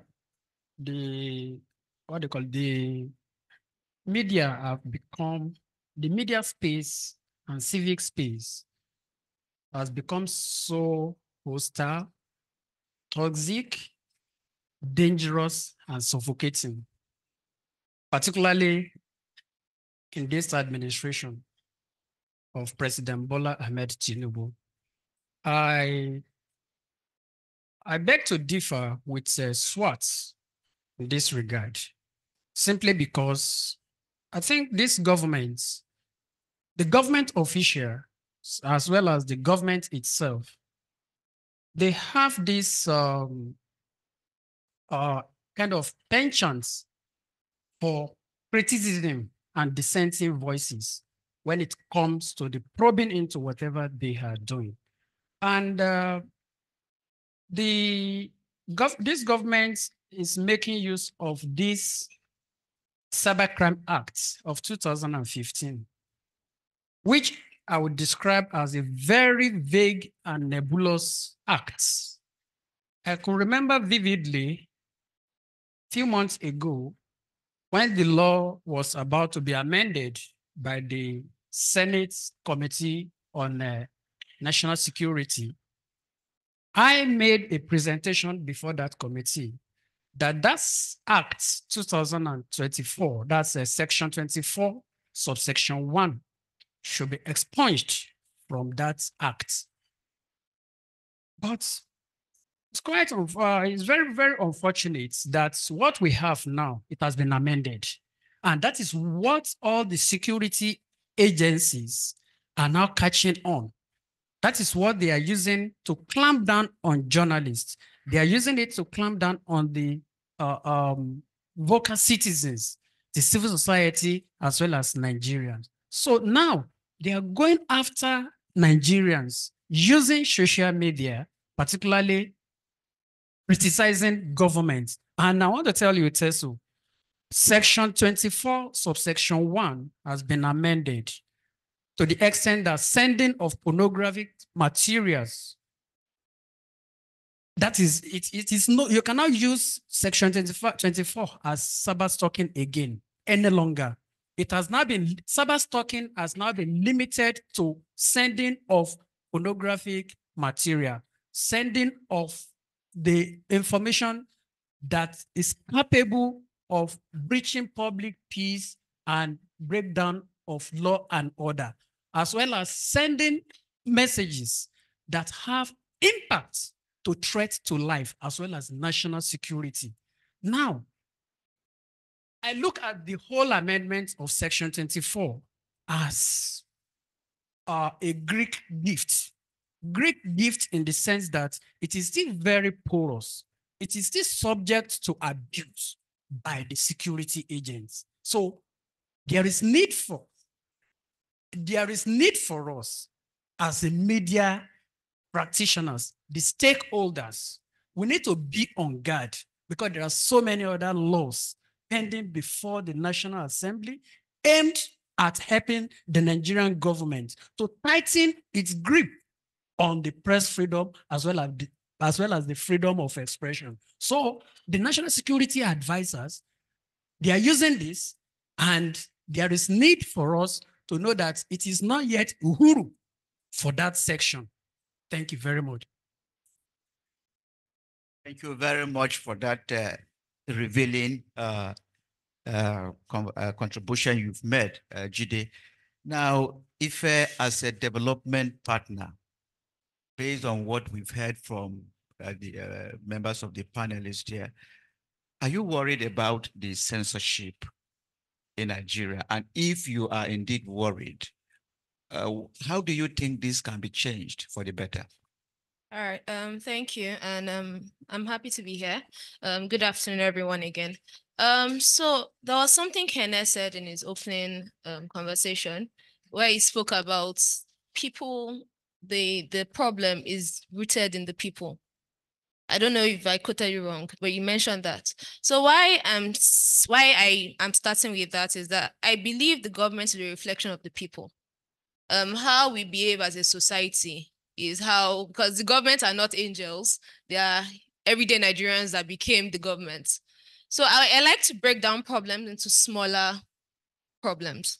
Last year was it last year? Some years back, there was a case of a lady that did a review on one tomato paste, and the CEO, Chioma, and the CEO went to the police, arrested her, she lost pregnancy, there was a lot of drama. At the end of this panel, a lot of people might not like me here, but I would like to throw a question, because I know we're in a room full of journalists. How many people here carried that news or spoke about that?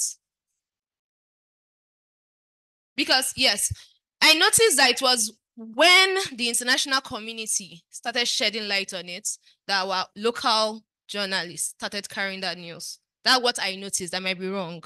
I like to be wrong about things like this because it makes me know that there's hope.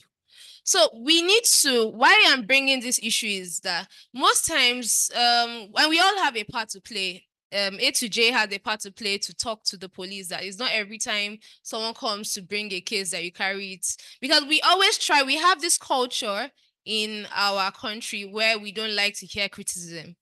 And it reflects in, like I said earlier in my comments, we have good laws. Kenny has already said we have the policy, we have press freedom on paper. But when it comes to the implementation, we don't have it because we already have this culture where we want to silence people. Be it even everybody, maybe at one point in the time, you've tried to silence someone that has said something that seems smaller than you. So back to your question, the solution is a reorientation. We need to take these things seriously. It's not only when there is something directly related to you that you carry a news. If you see oppression somewhere, you speak up. No matter how small it is, no matter how big it is. You don't have to wait for the wave because that's what most of us do. We wait for something to pick on or for someone to pay us before we carry news. We need to actually take our lives seriously because at the end of the day, we are the only ones that we have for ourselves. Thank you very much. Thank you. Yeah, you have made your point. There is need for reorientation. And one thing I picked from your contribution is the fact that government is not in isolation. It is from the members of the public that people are choosing to be in government. So the reorientation has to start right among the citizens. Now, let me come back to you, Jide. As a journalist, how do you defy all odds to dig a story as an investigative journalist? How do you beat the system to unearth the truth? Thank you very much. Just as you know, journalist is an endangered species, and we are prone to attack. But when you are working on a story that you know that is very, very sensitive, and you know is of public interest, and there are a whole lot of odds, a whole lot of obstacles on your way. That is why this conversation we need it on regularly. We need legal because you would know that definitely you will run into trouble. I was part of the Daniel Ojukwu ordeal at the National Cyber Crime Center from day one to the end, to the protests at the force headquarters. I was one of the shorty, but I was rejected because I'm not a director after the back and forth. But as a journalist, when you know that what you are working on is you are working on the truth, and that's the fulcrum of this profession. You should know that truth is the fulcrum of the profession, and what you are working on has the element of the truth, and you have the evidence. Just like the issue of Daniel Ojukwu, they made the FOI to the woman in question, but they never answered. They never answered that, send any response to that effect. So, as a journalist, when you are working on a story, you know that you would definitely, look at what happened with the ICIR reporter that was invited by the police recently, because when he called the other party to get response regarding a story that he was working on, the person have to inform the police, and he was arrested, and they came to their office to arrest him. So, as a journalist, we are an endangered species, and the lot of things are there for. Are serving as they are like an obstacles.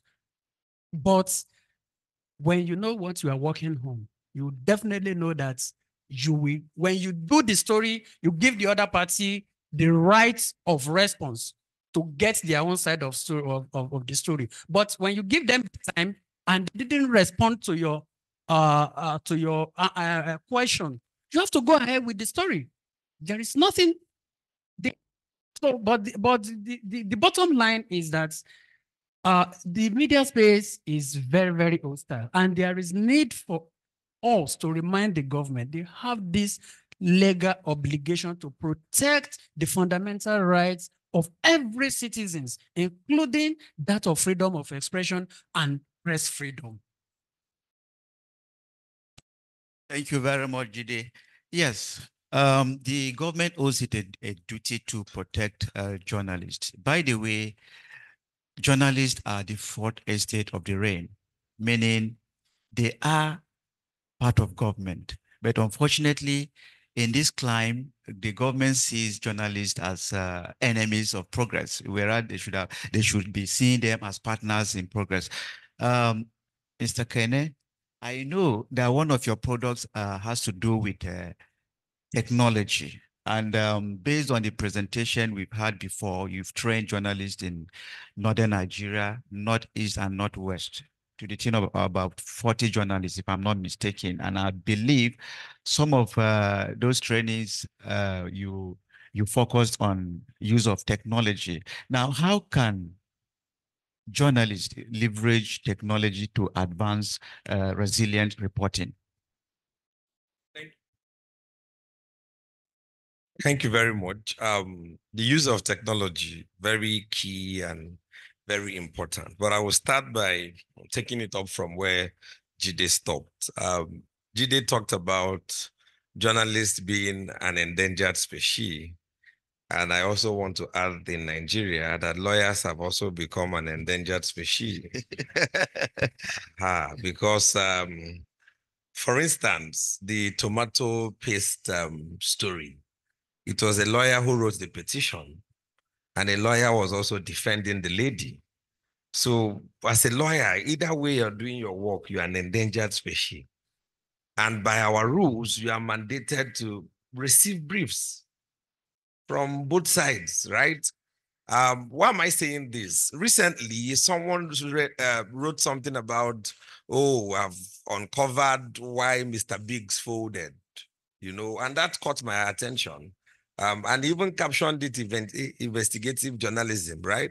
So I want to read through, and I can't find any investigation. He just told us basic things anybody could find on the internet. Oh, Biggs now giving franchise to people. Yeah, the people in sport. So I think journalists need to get to a place with technology. We have a lot of technological tools that would help you in writing an investigative piece. For instance, Jide talked about, oh, you give the other person the chance to say his own side of the story. Writing two sides of a story doesn't make it investigative. That I have my own side of the story and he has his own side of the story. There are just two sides to a story. You've not uncovered the truth. In journalism, I know you say that comments are free, but facts are sacred. What happens to digging deep to find out actually what the facts are? 60 seconds. That is where technology will really, really be very helpful. There are a lot of technological tools out there that would help journalists with proper investigative journalism so that we can return to those good old days of Tell magazine. When you pick it, you read it, you can be. Thank you very much, Mr. Kenechukwu. And I think moving forward, based on the import of this gathering, you will be reconvening journalists to train them, to expose them to these some of these technologies you have so that they can make good use of them in their professional activities. Let me come to you, Swart. What are those qualities a journalist must possess to be able to float along resilient reporting? those qualities a journalist must have? Well, you must work with your facts. You know, he was talking about investigative journalism. I know that that's what is lacking a lot of times in our society that we live in. Even though, you know, I know it's quite Herculean, you know, money needs to go into that and all of that. But then it's something that other countries thrive on, and it's also that what we need to emulate. We cannot take away the fact also that we have some very great investigative journalists who are working across the length and breadth of the country and are doing us proud. But you know, some of the qualities for resilient journalism that I think we must possess, we must work with our facts. You know, as journalists, we cannot just afford to beat around the bush and think out loud. You have to work with your facts because at the end of the day, it is unraveling those facts and sticking to it. And then whatever it is, you know, whatever questions that come with regarding to that, you know, you have it. And in this age and time, you know, we work with a whole lot of technology, like he emphasized, you know, it comes in handy. These are tools that we can use that would help us unravel a whole lot in terms of digging out the facts. And then also data journalism is also something that I think we need to open our eyes to, you know, in the present age that we're in, it's something that we cannot ignore. So walking along with your facts, being empathic, being truthful also in terms of your reportage cannot be overemphasized. You know, that's why they look, you know, the society looks up to journalism as the fourth realm of the estate. So basically, you have to be armed with your facts. You have to be very truthful. You have to be empathic, and all the other, you know, ethics embedded in the profession of journalism is something that we cannot afford to ignore. Thank you very much. Well, we are beginning to wind up this conversation, and just before we wrap up, let me meet you. This partnership between PDC, sorry, and journalists. Moving forward, how are you fostering this partnership to surmount media repression and salvage the shrinking? Okay, all right, thank you very much. At PPDC, we are passionate about transparency, accountability, and inclusivity in government and in the processes. And for the past 20 years, we've been supporting the media. We've been lending our voices to all the stifling mechanisms the government has tried to do on the media. We're part of the protest for the release of Daniel. We released statements for any journalist. So we're actively in the front row in advocating for free press. We have our Access to Justice where we speak on these issues. We have our governance project where we advocate. When I mentioned I work with government, we actually advocate to government, telling them the advantages of a transparent, an open government. We tell them the advantage. We try to make them to see the advantages so that they can also comply, because it's not everything that we can use force for. So we would keep on doing that. We'll keep on training journalists. We'll keep on, like you've already said, the technology tools. We'll keep on training investigative journalists. We'll keep on advocating as we've been doing. We'll provide a platform. We have a platform for free press. We will keep on doing what we're doing in a better way. Thank you very much. If the punchline there is doing on engaging with the journalists to strengthen resilient reportage in Nigeria. And it is on this note that we come to the end of this panel discussion, which focused on unwavering in the face of censorship, the power of resilient reporting. Thank you very much for having us.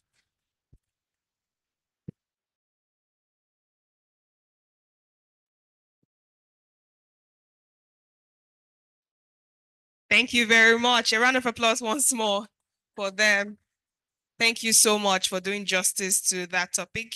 And it's at this point I would want to throw it back to find out if there are questions, contribution that you'd also want to lend your voice to, you know, concerning this topic that we just had now. Are there questions, or you have something to say as an add-on to what was said? All right, we have someone up. It would take maybe 3 questions, contributions, so we can go to the next stage.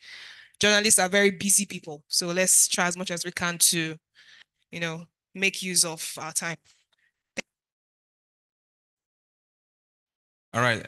Good afternoon, everyone. I really appreciate this organization for this opportunity for me to be here. This is my first time of attending this kind of engagement from this organization, and I can see some of my boss here, and I'm so happy that it's a privilege for me. Now, concerning this issue of with the topic there, the unwavering in the face of censorship, the power of resilient reporting. It has been, I'm from Armed Forces Radio. We work with the military and also with the community and the government. That means that we have a lot of tasks, a lot of things to do. So for me to be in this kind of engagement is an opportunity for me to also understand how we can be able to promote what they call community development, and also ensuring that the press are being given the freedom to operate professionally. Now, in terms of censorship, we all know, my bosses here and media experts know that media ownership has a kind of effect on this kind of thing we are talking about, because no matter how training you engage in, no matter how professional you are as a journalist or media expert or whatsoever, the media ownership has a very powerful influence on you, and it has become a concept for many years now, if I can say. Even in most of projects they are doing in university today, the influence of media ownership. Now, the bold point is that in Nigeria, if we don't really have what they call democracy, there is no way we can operate, because every country has a system of operation. You cannot go to China now, you think you can operate this kind of freedom we still have here. So compared to Ghana and Nigeria, okay, we operate almost the same press freedom, but unfortunately, recently we discovered that our own has reduced in terms of reportage. And this also ball on this kind of point what they call censorship, because censorship has to do with what? Trying the ownership, the person in charge, were able to control the content of your story. So, yes, no, it's just a time of a contribution to what we were talking about. So my bold point now finally is that no matter how training we have, no matter how expert or professional you have, in Nigeria, if you are practicing journalism in Nigeria, you have a lot of work to do. And that's where we have this kind of organization to partner with us, so that they can be kind of a support, supporting tissue, so that we can able to perform our work professionally. Thank you very much for that. Thank you very much. So I think what he's trying to say is that regardless of whoever owns that particular platform, PPDC can also step in at some point if there's any reason to. For example, if there's a gag, PPDC can step in to ensure that report goes. Do we have any more questions, contributions?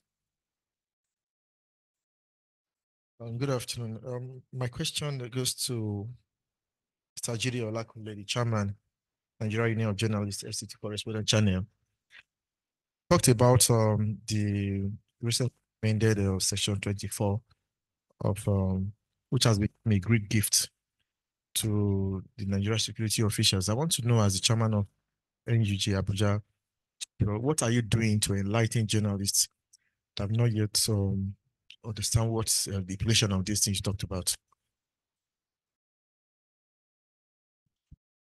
Yeah, as at the union level, for the amendment of the Cybercrime Act, 2015, we organized a symposium that was 2002 at our secretariat on the need for the amendment and the review of that Cybercrime Act.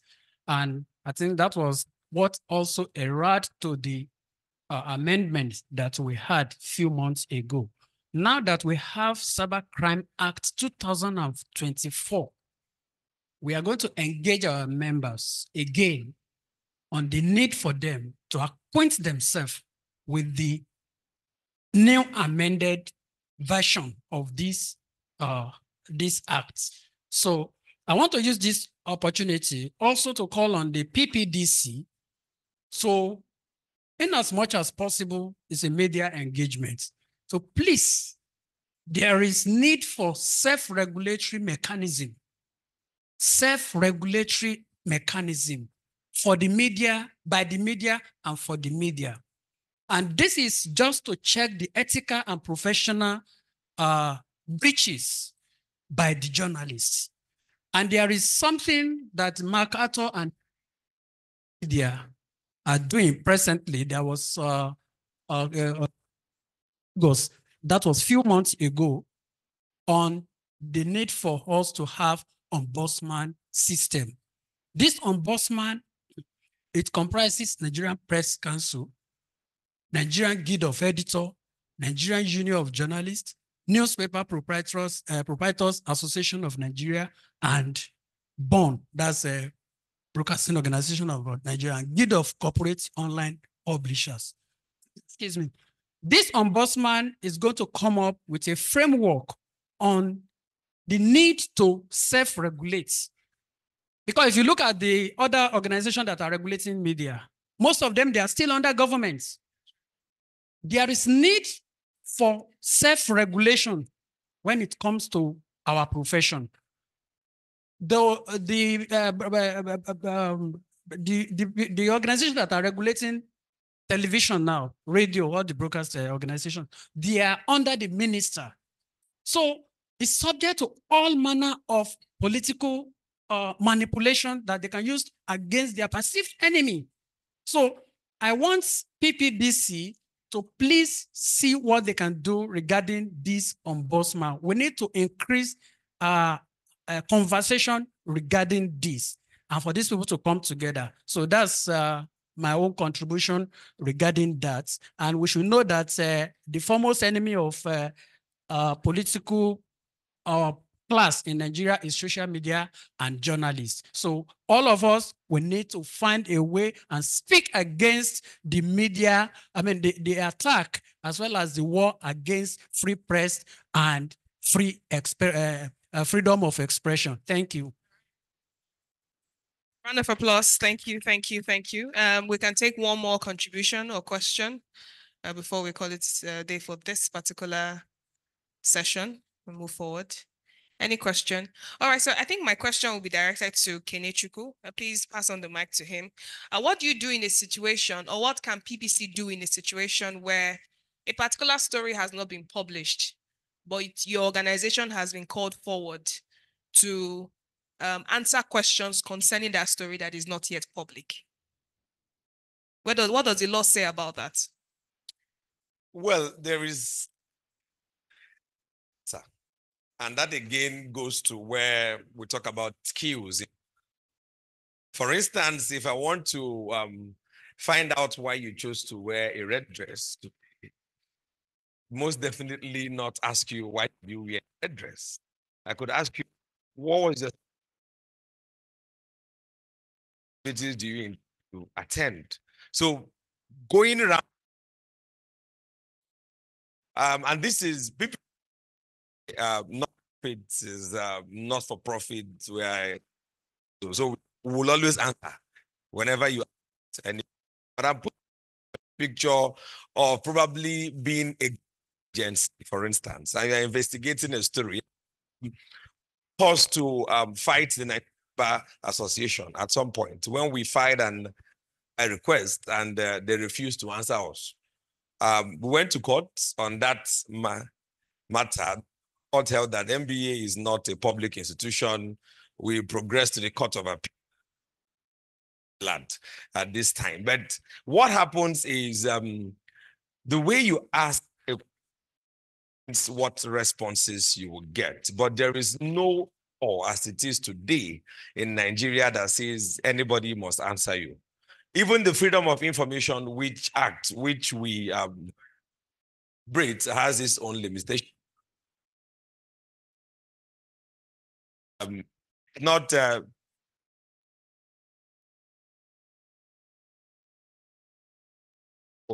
assume that, for instance, what the moderator also said, that training needs to be done.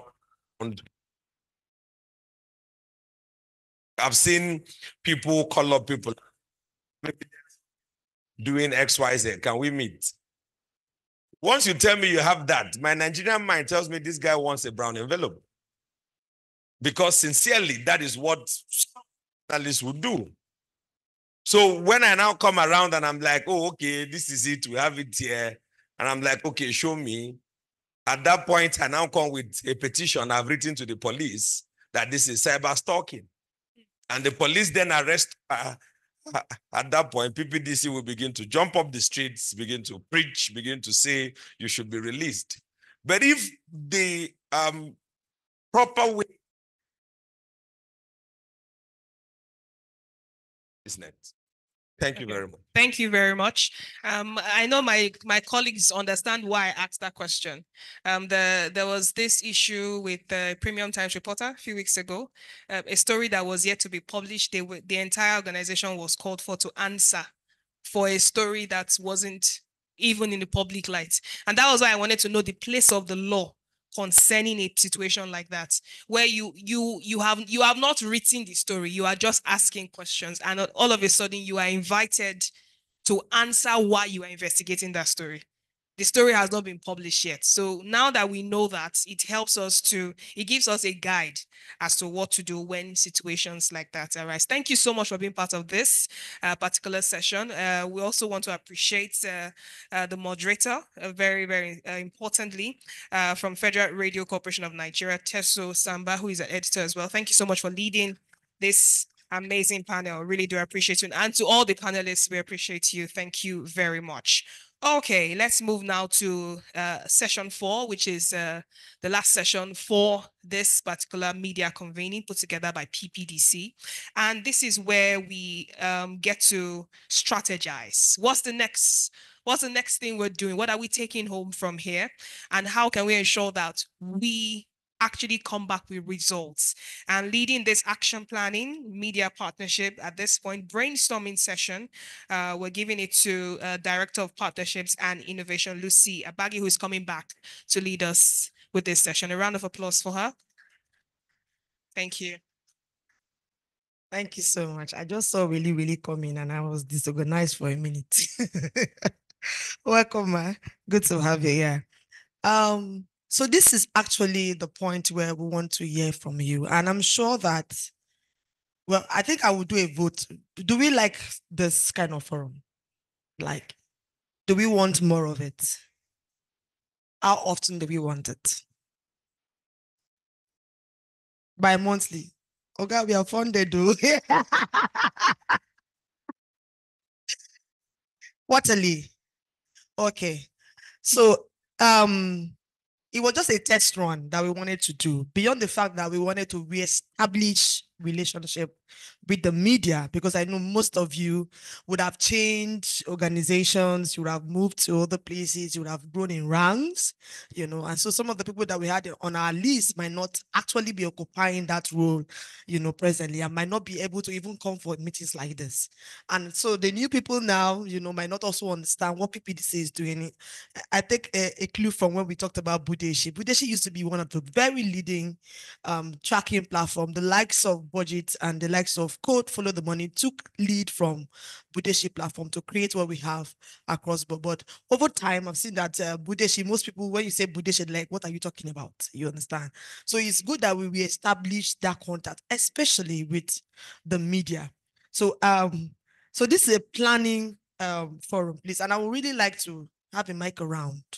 What do you think that we could do? I have some listed out activities that I know that PPDC could partner with the media to do, but we also want to take, clue from you, because we are the preachers of need assessment. So we should be able to also take that clue and ensure that when we are drafting solutions for any sector or for any group of people, we also bring them to the forum to, to ask their opinion. So please, we'll pass the mic round. I've taken note that we like this kind of forum and we want it. In my own map, I had it once in a year. But since people say quarterly, we will go and look at our budget and see if we can have this quarterly. And then we also want it to be multi-sectoral. So our team, our comms team will definitely reach out and say, what are the kind of media organizations you want to be part of this? What are the people that you wanted to have in the room that are not in the room today? For instance, if we had the likes of Fisayo the likes of Daniel Ojokuye, they will share their experience and say, this is what happened. I was reading that story and I was almost crying. How you come and bundle me in front of my 1-year-old child. I'll just faint. I will faint, you understand? Then we'll have the likes of learned colleagues, the likes of Falani in the room to tell us what to do.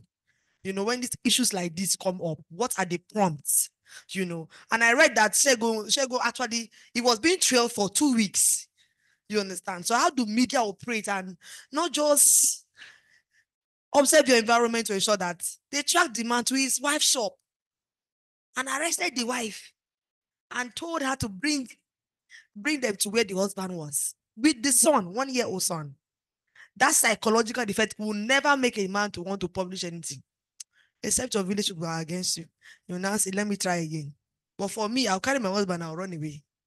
That's the truth, because the first thing that human wants to see when you look at needs assessment is safety. And so if you're working and you're not feeling safe and your life is being threatened, the next thing that comes naturally to you is escape. You run. You understand? So let me not preach too much. So we are taking in the media convening, and please the mics, let's get to hear what activities do you think that we can co-create together and see how PPDC can support us. Anyone? The NUJ Chairman talked about safe regulatory mechanism. I think we'll still reach out for more information on how this can be. Also heard about censorship, you know. Then also heard about the Cybercrime Act, because sometimes knowledge, if you don't know that this is what the art is, and you know our policies can be so long, so some people might not be able to read it. So do you have sessions that we take the media across and say, okay, let's educate ourselves on this Cybercrime Act, even beyond even pushing for further amendment? What does the art say? How do we navigate, you know, while we are working to ensure that we don't fall traps of the government? Then also table down access to justice for detained media. So do we also create a portfolio via our access to justice program to ensure that if anything like this happens, we have lawyers, like we'll have like 12, 20 people sending them message. So it's like a base of legal people that will respond to media outcry at any point in time. And I penciled down a joint media podcast that will allow some of you to come share your experiences. You understand? Talk about your own issues. Talk about your own lessons. In fact, the lessons are even more important for the generations that are coming. How have you been able to navigate through your career, and how do people that are coming up able to learn from some of the mistakes and some of the successes that you've recorded? Please, do we agree to that joint media podcast? So it's not a lot to your organization. So you can invite as an individual. You don't have to take approval, just sharing your experience. I know that there are a lot of processes to follow back in. Then a media network and hangouts. So you don't have to come and sit down in the hall like this every time.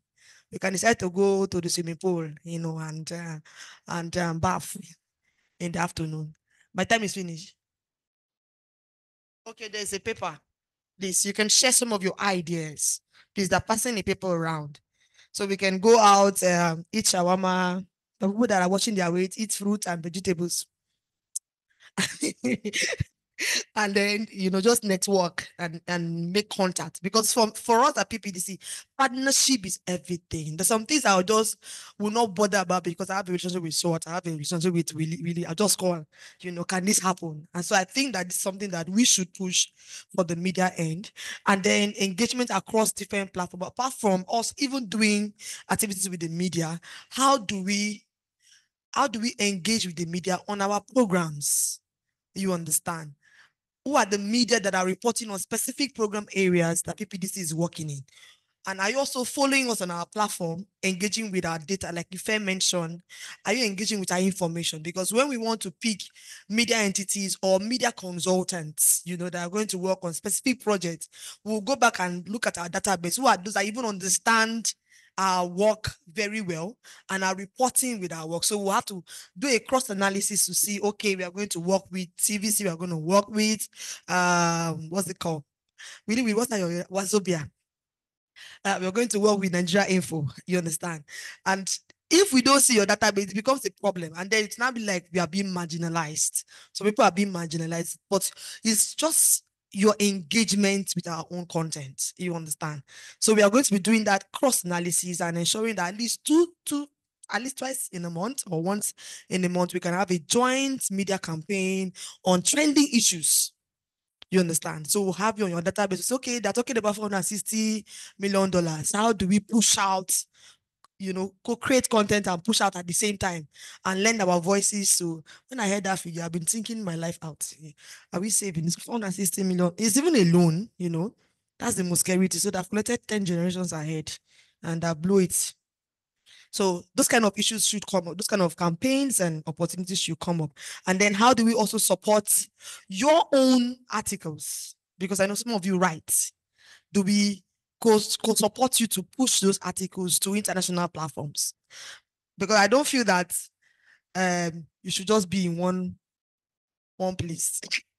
Some of us are doing beautiful work that people aren't seeing. That's the truth.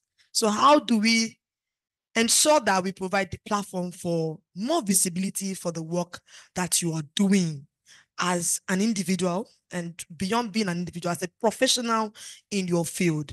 Because you must grow. Shasha, you can't be in one place for 10 years and nobody's knowing that you're doing beautiful, beautiful works, especially even the people that are working in radio, because radio has the tendency to reach more wider audience.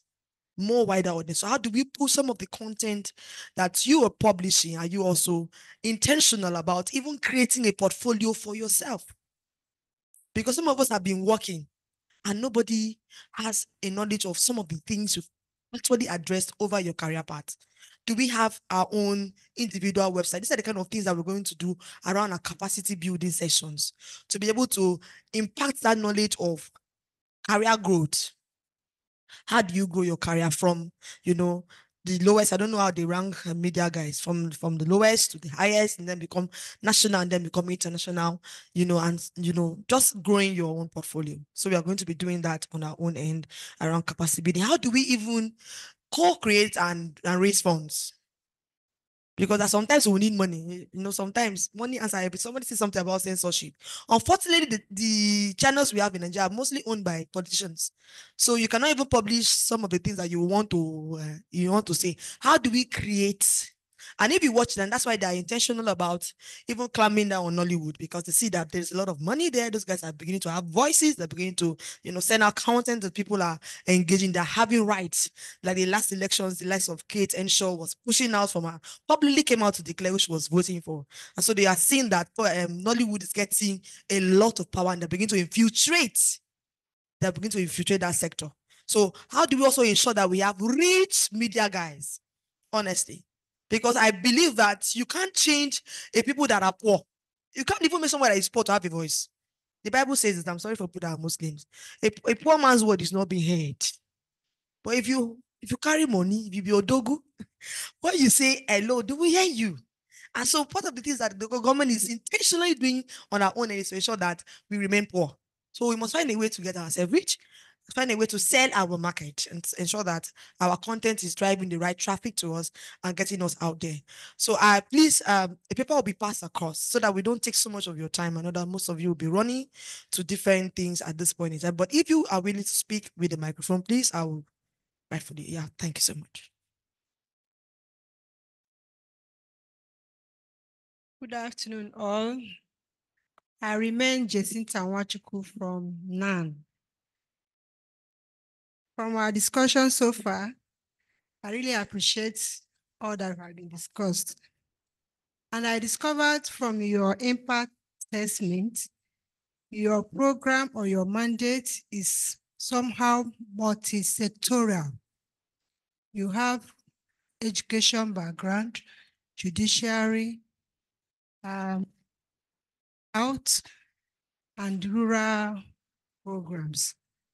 So I equally want, just as you mentioned before, in your judiciary programs, if there is a way you can accommodate journalists, as you said, they are being harassed, arrested, so that you afford them the free access to justice.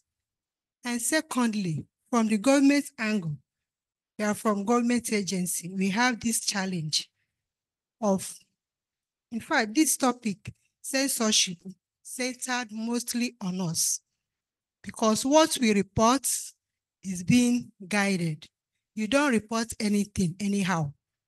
And if you people can as well assist us in making case for life insurance for journalists, because for you to embark on investigative reporting, especially when it has to do with all these politicians, you know the risk involved. Just as our able chairman said, that journalists are endangered species. So is there any platform from PPDC for journalists to be ensured? Can you make case for us, for government, so that both private and public can enjoy it? So in your reporting, our appeal, we love to report, to collaborate with you in reporting your activities, but we cannot do it when we are not involved.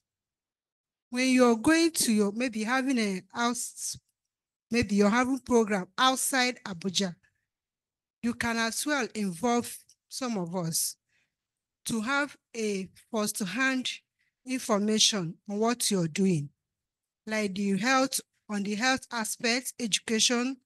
We'd like to be part of it so that we'll see what you're doing and report it in our own way. Because what you, maybe the angle you may take it may not go down well with us. But when we are there live and direct, we'll be able to add flavor to it. So I so much appreciate what you're doing. And I pray that this interaction should be done often. Well done. That's part of flavor.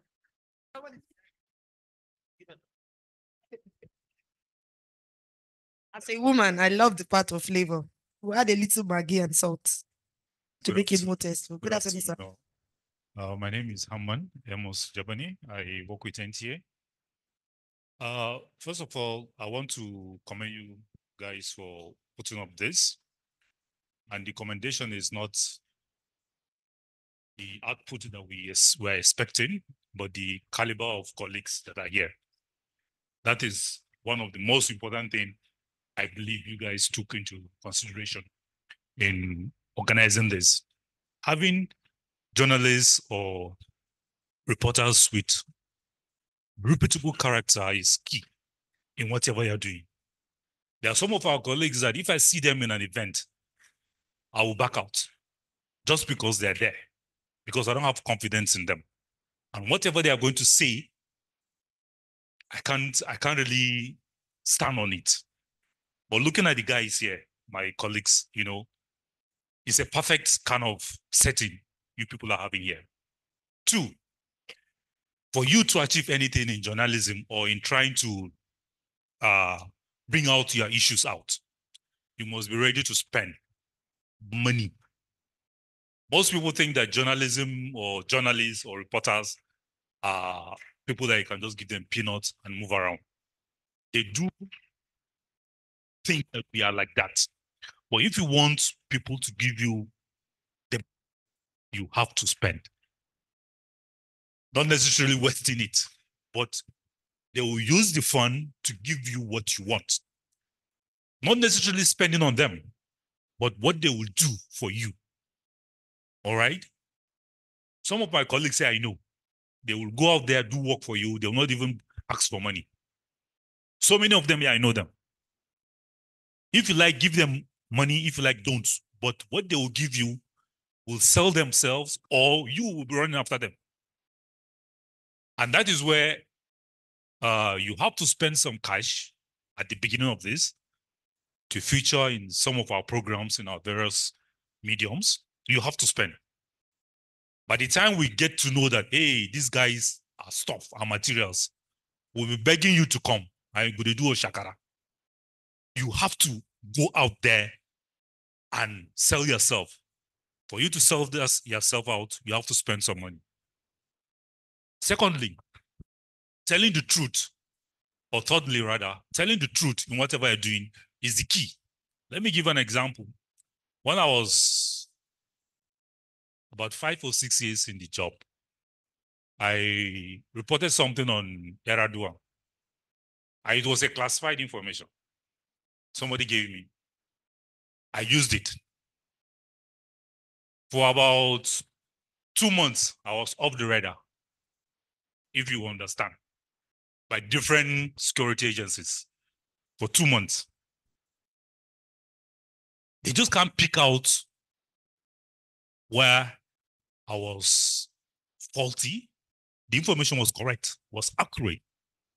But the problem is, how did I get to know that information? For that 2 months, I couldn't tell them where I got that information. They just have to let me go. But by a year, when the man was alive, I was being monitored. You should understand the pressure. This is what we face in this job. And that is the sacrifice. And as long as you are telling the truth in whatever you are doing, forget it. There is nothing will happen to you. You will succeed, the money will come, and every other thing will fall into place. And the issue of censorship, for us to achieve that or to move forward in trying to partner with all of us here, you have to understand where you are standing. Which side of the line are you standing? You just have to. Because this government, you'll be on this line, and with the next government, you'll be on this side. So you have to know where you are standing. Your principles, your ideology may not fall in line with what Tinubu is doing. So what I do, are you going to stay back? No. You just have to come out and talk.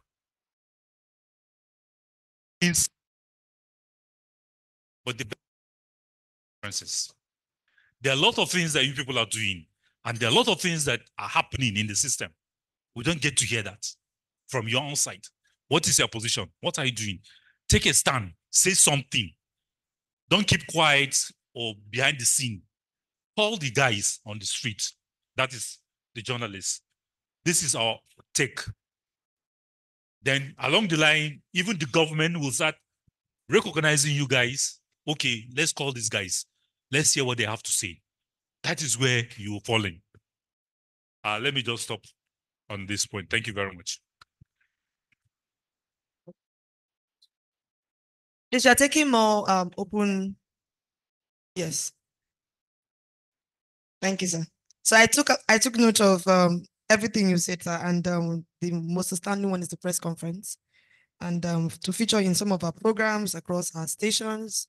And I'm sure that the SPMs are here, so they're taking note of that too for some of the funded projects we have on ground. Yeah, over to you, sir. Yeah, okay. I hope I'm not going to repeat what some of my colleagues have said. If I did that, it was not intentional. I didn't intend to drag us back. Now that we have the social media live streaming, maybe there can be dedicated at least 3 from PPDC that will be on ground, because it's likely that different radio stations might require your attention at the same time. So if all the eggs are in one basket, it means that some people will go hungry on their station. So that at least there can be at least 1 or 2 persons that will be on standby in case somebody is needed to appear on a program, and which can also be on the Zoom. That's one of my suggestions. Secondly, the way it has been, the PPDC has been very impressive. I mean, for those of us that we started some journey back then till now, then it can always be better.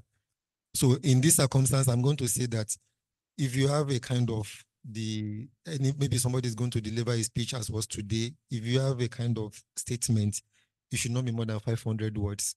So that if it is more than 500 words, the main point you have in mind naturally, which is your right, might be eroded. While we are looking for something that will sell in our own paper and will also make it to this table.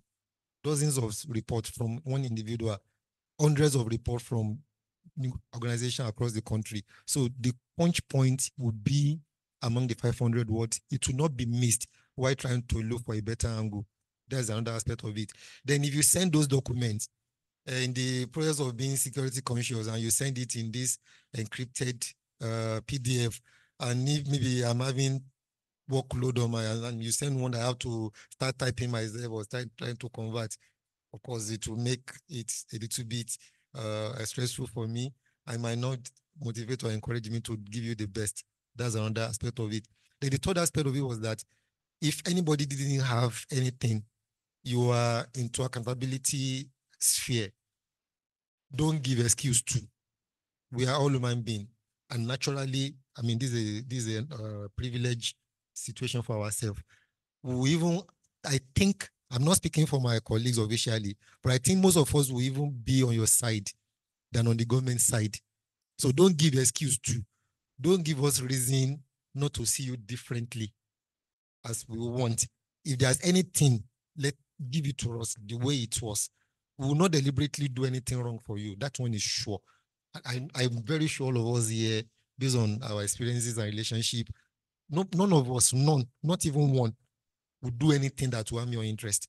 And if we made a mistake on our own part too, just give us the correct thing. Don't think that it was deliberate unless it was proven. So that was just the little I have in mind. Thank you.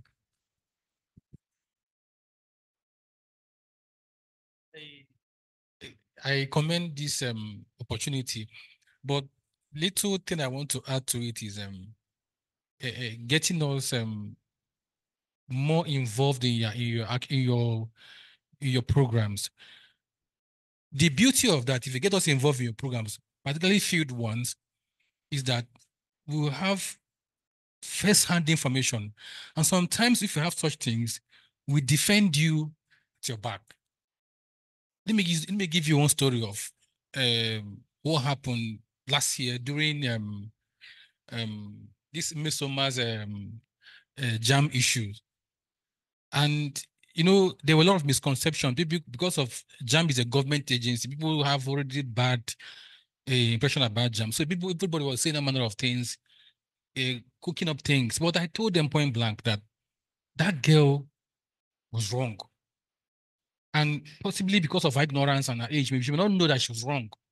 And when some senior colleagues called me from Lagos about it, I told them point blank that me, from the day JAM, the man there came, he involved media in his actions. He brings us close to his field engagements. So we know these things first hand. I don't need to start doing any report to defend JAM. They were accusing me, do JAM pay you for this? I said, no.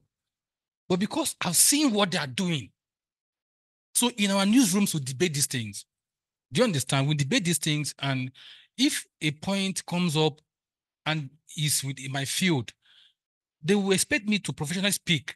So if I'm not being involved like that JAM eating, if it mean that I wasn't involved in the process of JAM, what the transformation have happened there, I would have joined them to say being rubbish. And at the end of the day, I will look like a fool. So if you get us involved in some of the things you do, field engagement, we learn better.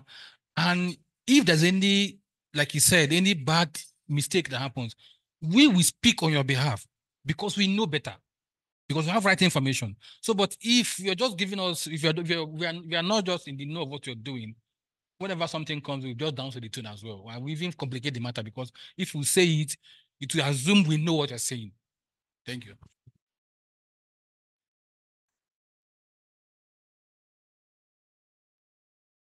Or everyone is in agreement with the suggestions so far? All right. So thank you so much. I will be wrapping up. I just highlight some of the points we've agreed on. And please, if I missed anything very important, do not fail to call my attention. So the first speaker said we should try to accommodate the journalists in our access to justice programs, particularly also fight for life insurance for journalists. I think we'll also have maybe like a focus discussion on this, focus group discussion to learn more on how to navigate through this.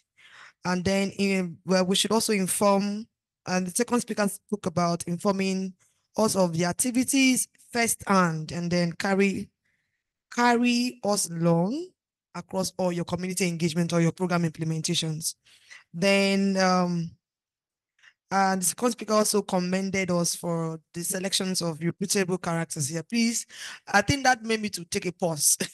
So please, I say we should suggest more people to join. If you know that the person doesn't have reputable character, don't bring the person. Don't suggest the person so that you don't help us to corrupt these numbers. Then we should also be ready to spend money. And we are very technical about this. And as part of our strategy is to ensure that we have more visibility for our work. So our program planning will come with a lot of media consultations, media deliberations, media appearances, and of course, God helping us and we get some of these funds coming, it will definitely be spent adequately. So to feature some of your programs, hopefully we can get even some of our running events as running programs have rooms for maybe some 6 episodes or 3 episodes of radio shows or TV shows that talks about these programs. Hopefully Kenechuku and Ife that are leading on the programs and are taking note of this too. And then we should also have dedicated persons on standby to anchor or to lead on some of the programs in case of emergencies that you might need our appearances. And then I think the third speaker spoke about punchy words. Keep it very short, simple, 500 words at max.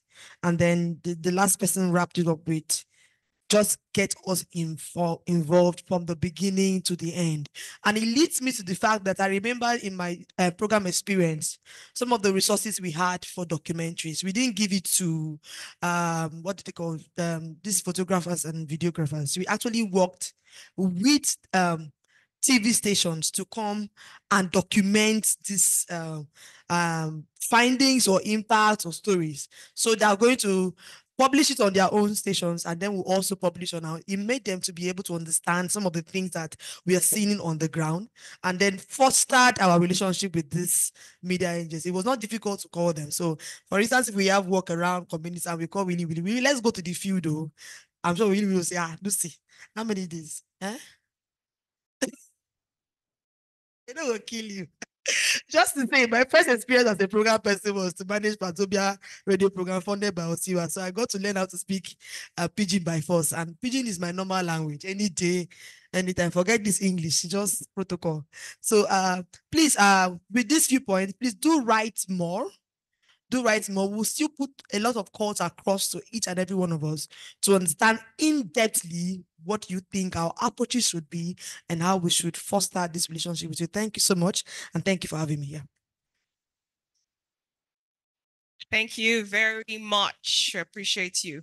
I also wanted to, ask my colleagues before putting this forward as a suggestion. Would it be also nice to collaborate with the security agencies to build friendship with them? For example, would it also help in cases of false arrests? Would it also help in cases of when you're called in to answer questions? Is it relevant? I wanted to find out from you. Should we also drive the conversation with having, a relationship with security forces, especially the police? Will it help in any way? Let's say for this gathering now, would it have been necessary to have a police officer here to listen to what we have to say? What do you think? Would it foster anything? It's necessary. Okay. To demand for accountability when it comes to the rights violation. Okay. Because there are a whole lot of rights violation that have taken place and there is no accountability for that. So I think it's good when you invite the commissioner of police to this type of events whenever we are having Prior. Yes, thank you. All right, thank you very much. So that's a contribution there. Events like this, we should have someone from the Nigerian Police Force represented here that would listen to us, that would understand where we are coming from, and I believe that will, on long run, will help. Thank you so much. We've had a robust one. We're so happy that we're able to compress everything, as quickly as we could, so we can wrap up quickly. But before we have our group photograph, I would love to call on the head of communications and knowledge management.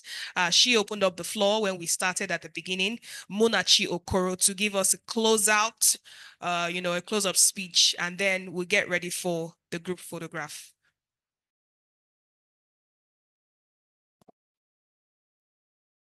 Good.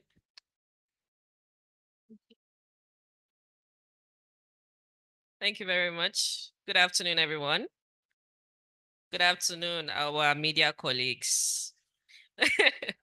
Okay, I hope you're not all exhausted by all the talking. I know this has been quite an engaging session, and from the way this conversation has actually happened, it's very clear that we are available and we are very willing to partner with you. That's why we're even having this conversation in the first place. And, to kick off this, media convening, we wanted to meet with just the media before bringing in other stakeholders. So moving forward, we will be planning with you. Definitely we'll be in touch with you closely. Would like to bring you all together, maybe in groups and emailing lists and probably even WhatsApp or Telegram groups, so that we can continue to share information and let's know what you're also working on. Let's see how we can partner together. This is something that we're really passionate about.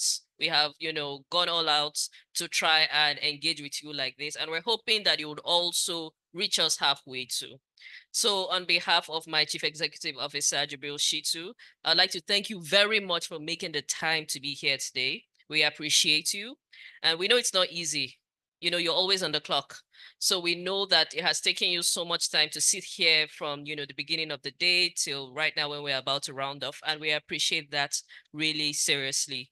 So thank you so much. And we really wish you well to your various destinations. And please, let's keep on engaging. Okay, when you hear from PPDC, please, we are here for you. Please respond to us, and we are definitely a phone call away. Invite us to your programs. We want to come and engage with you. And for some of you that know us, we have been engaging with you.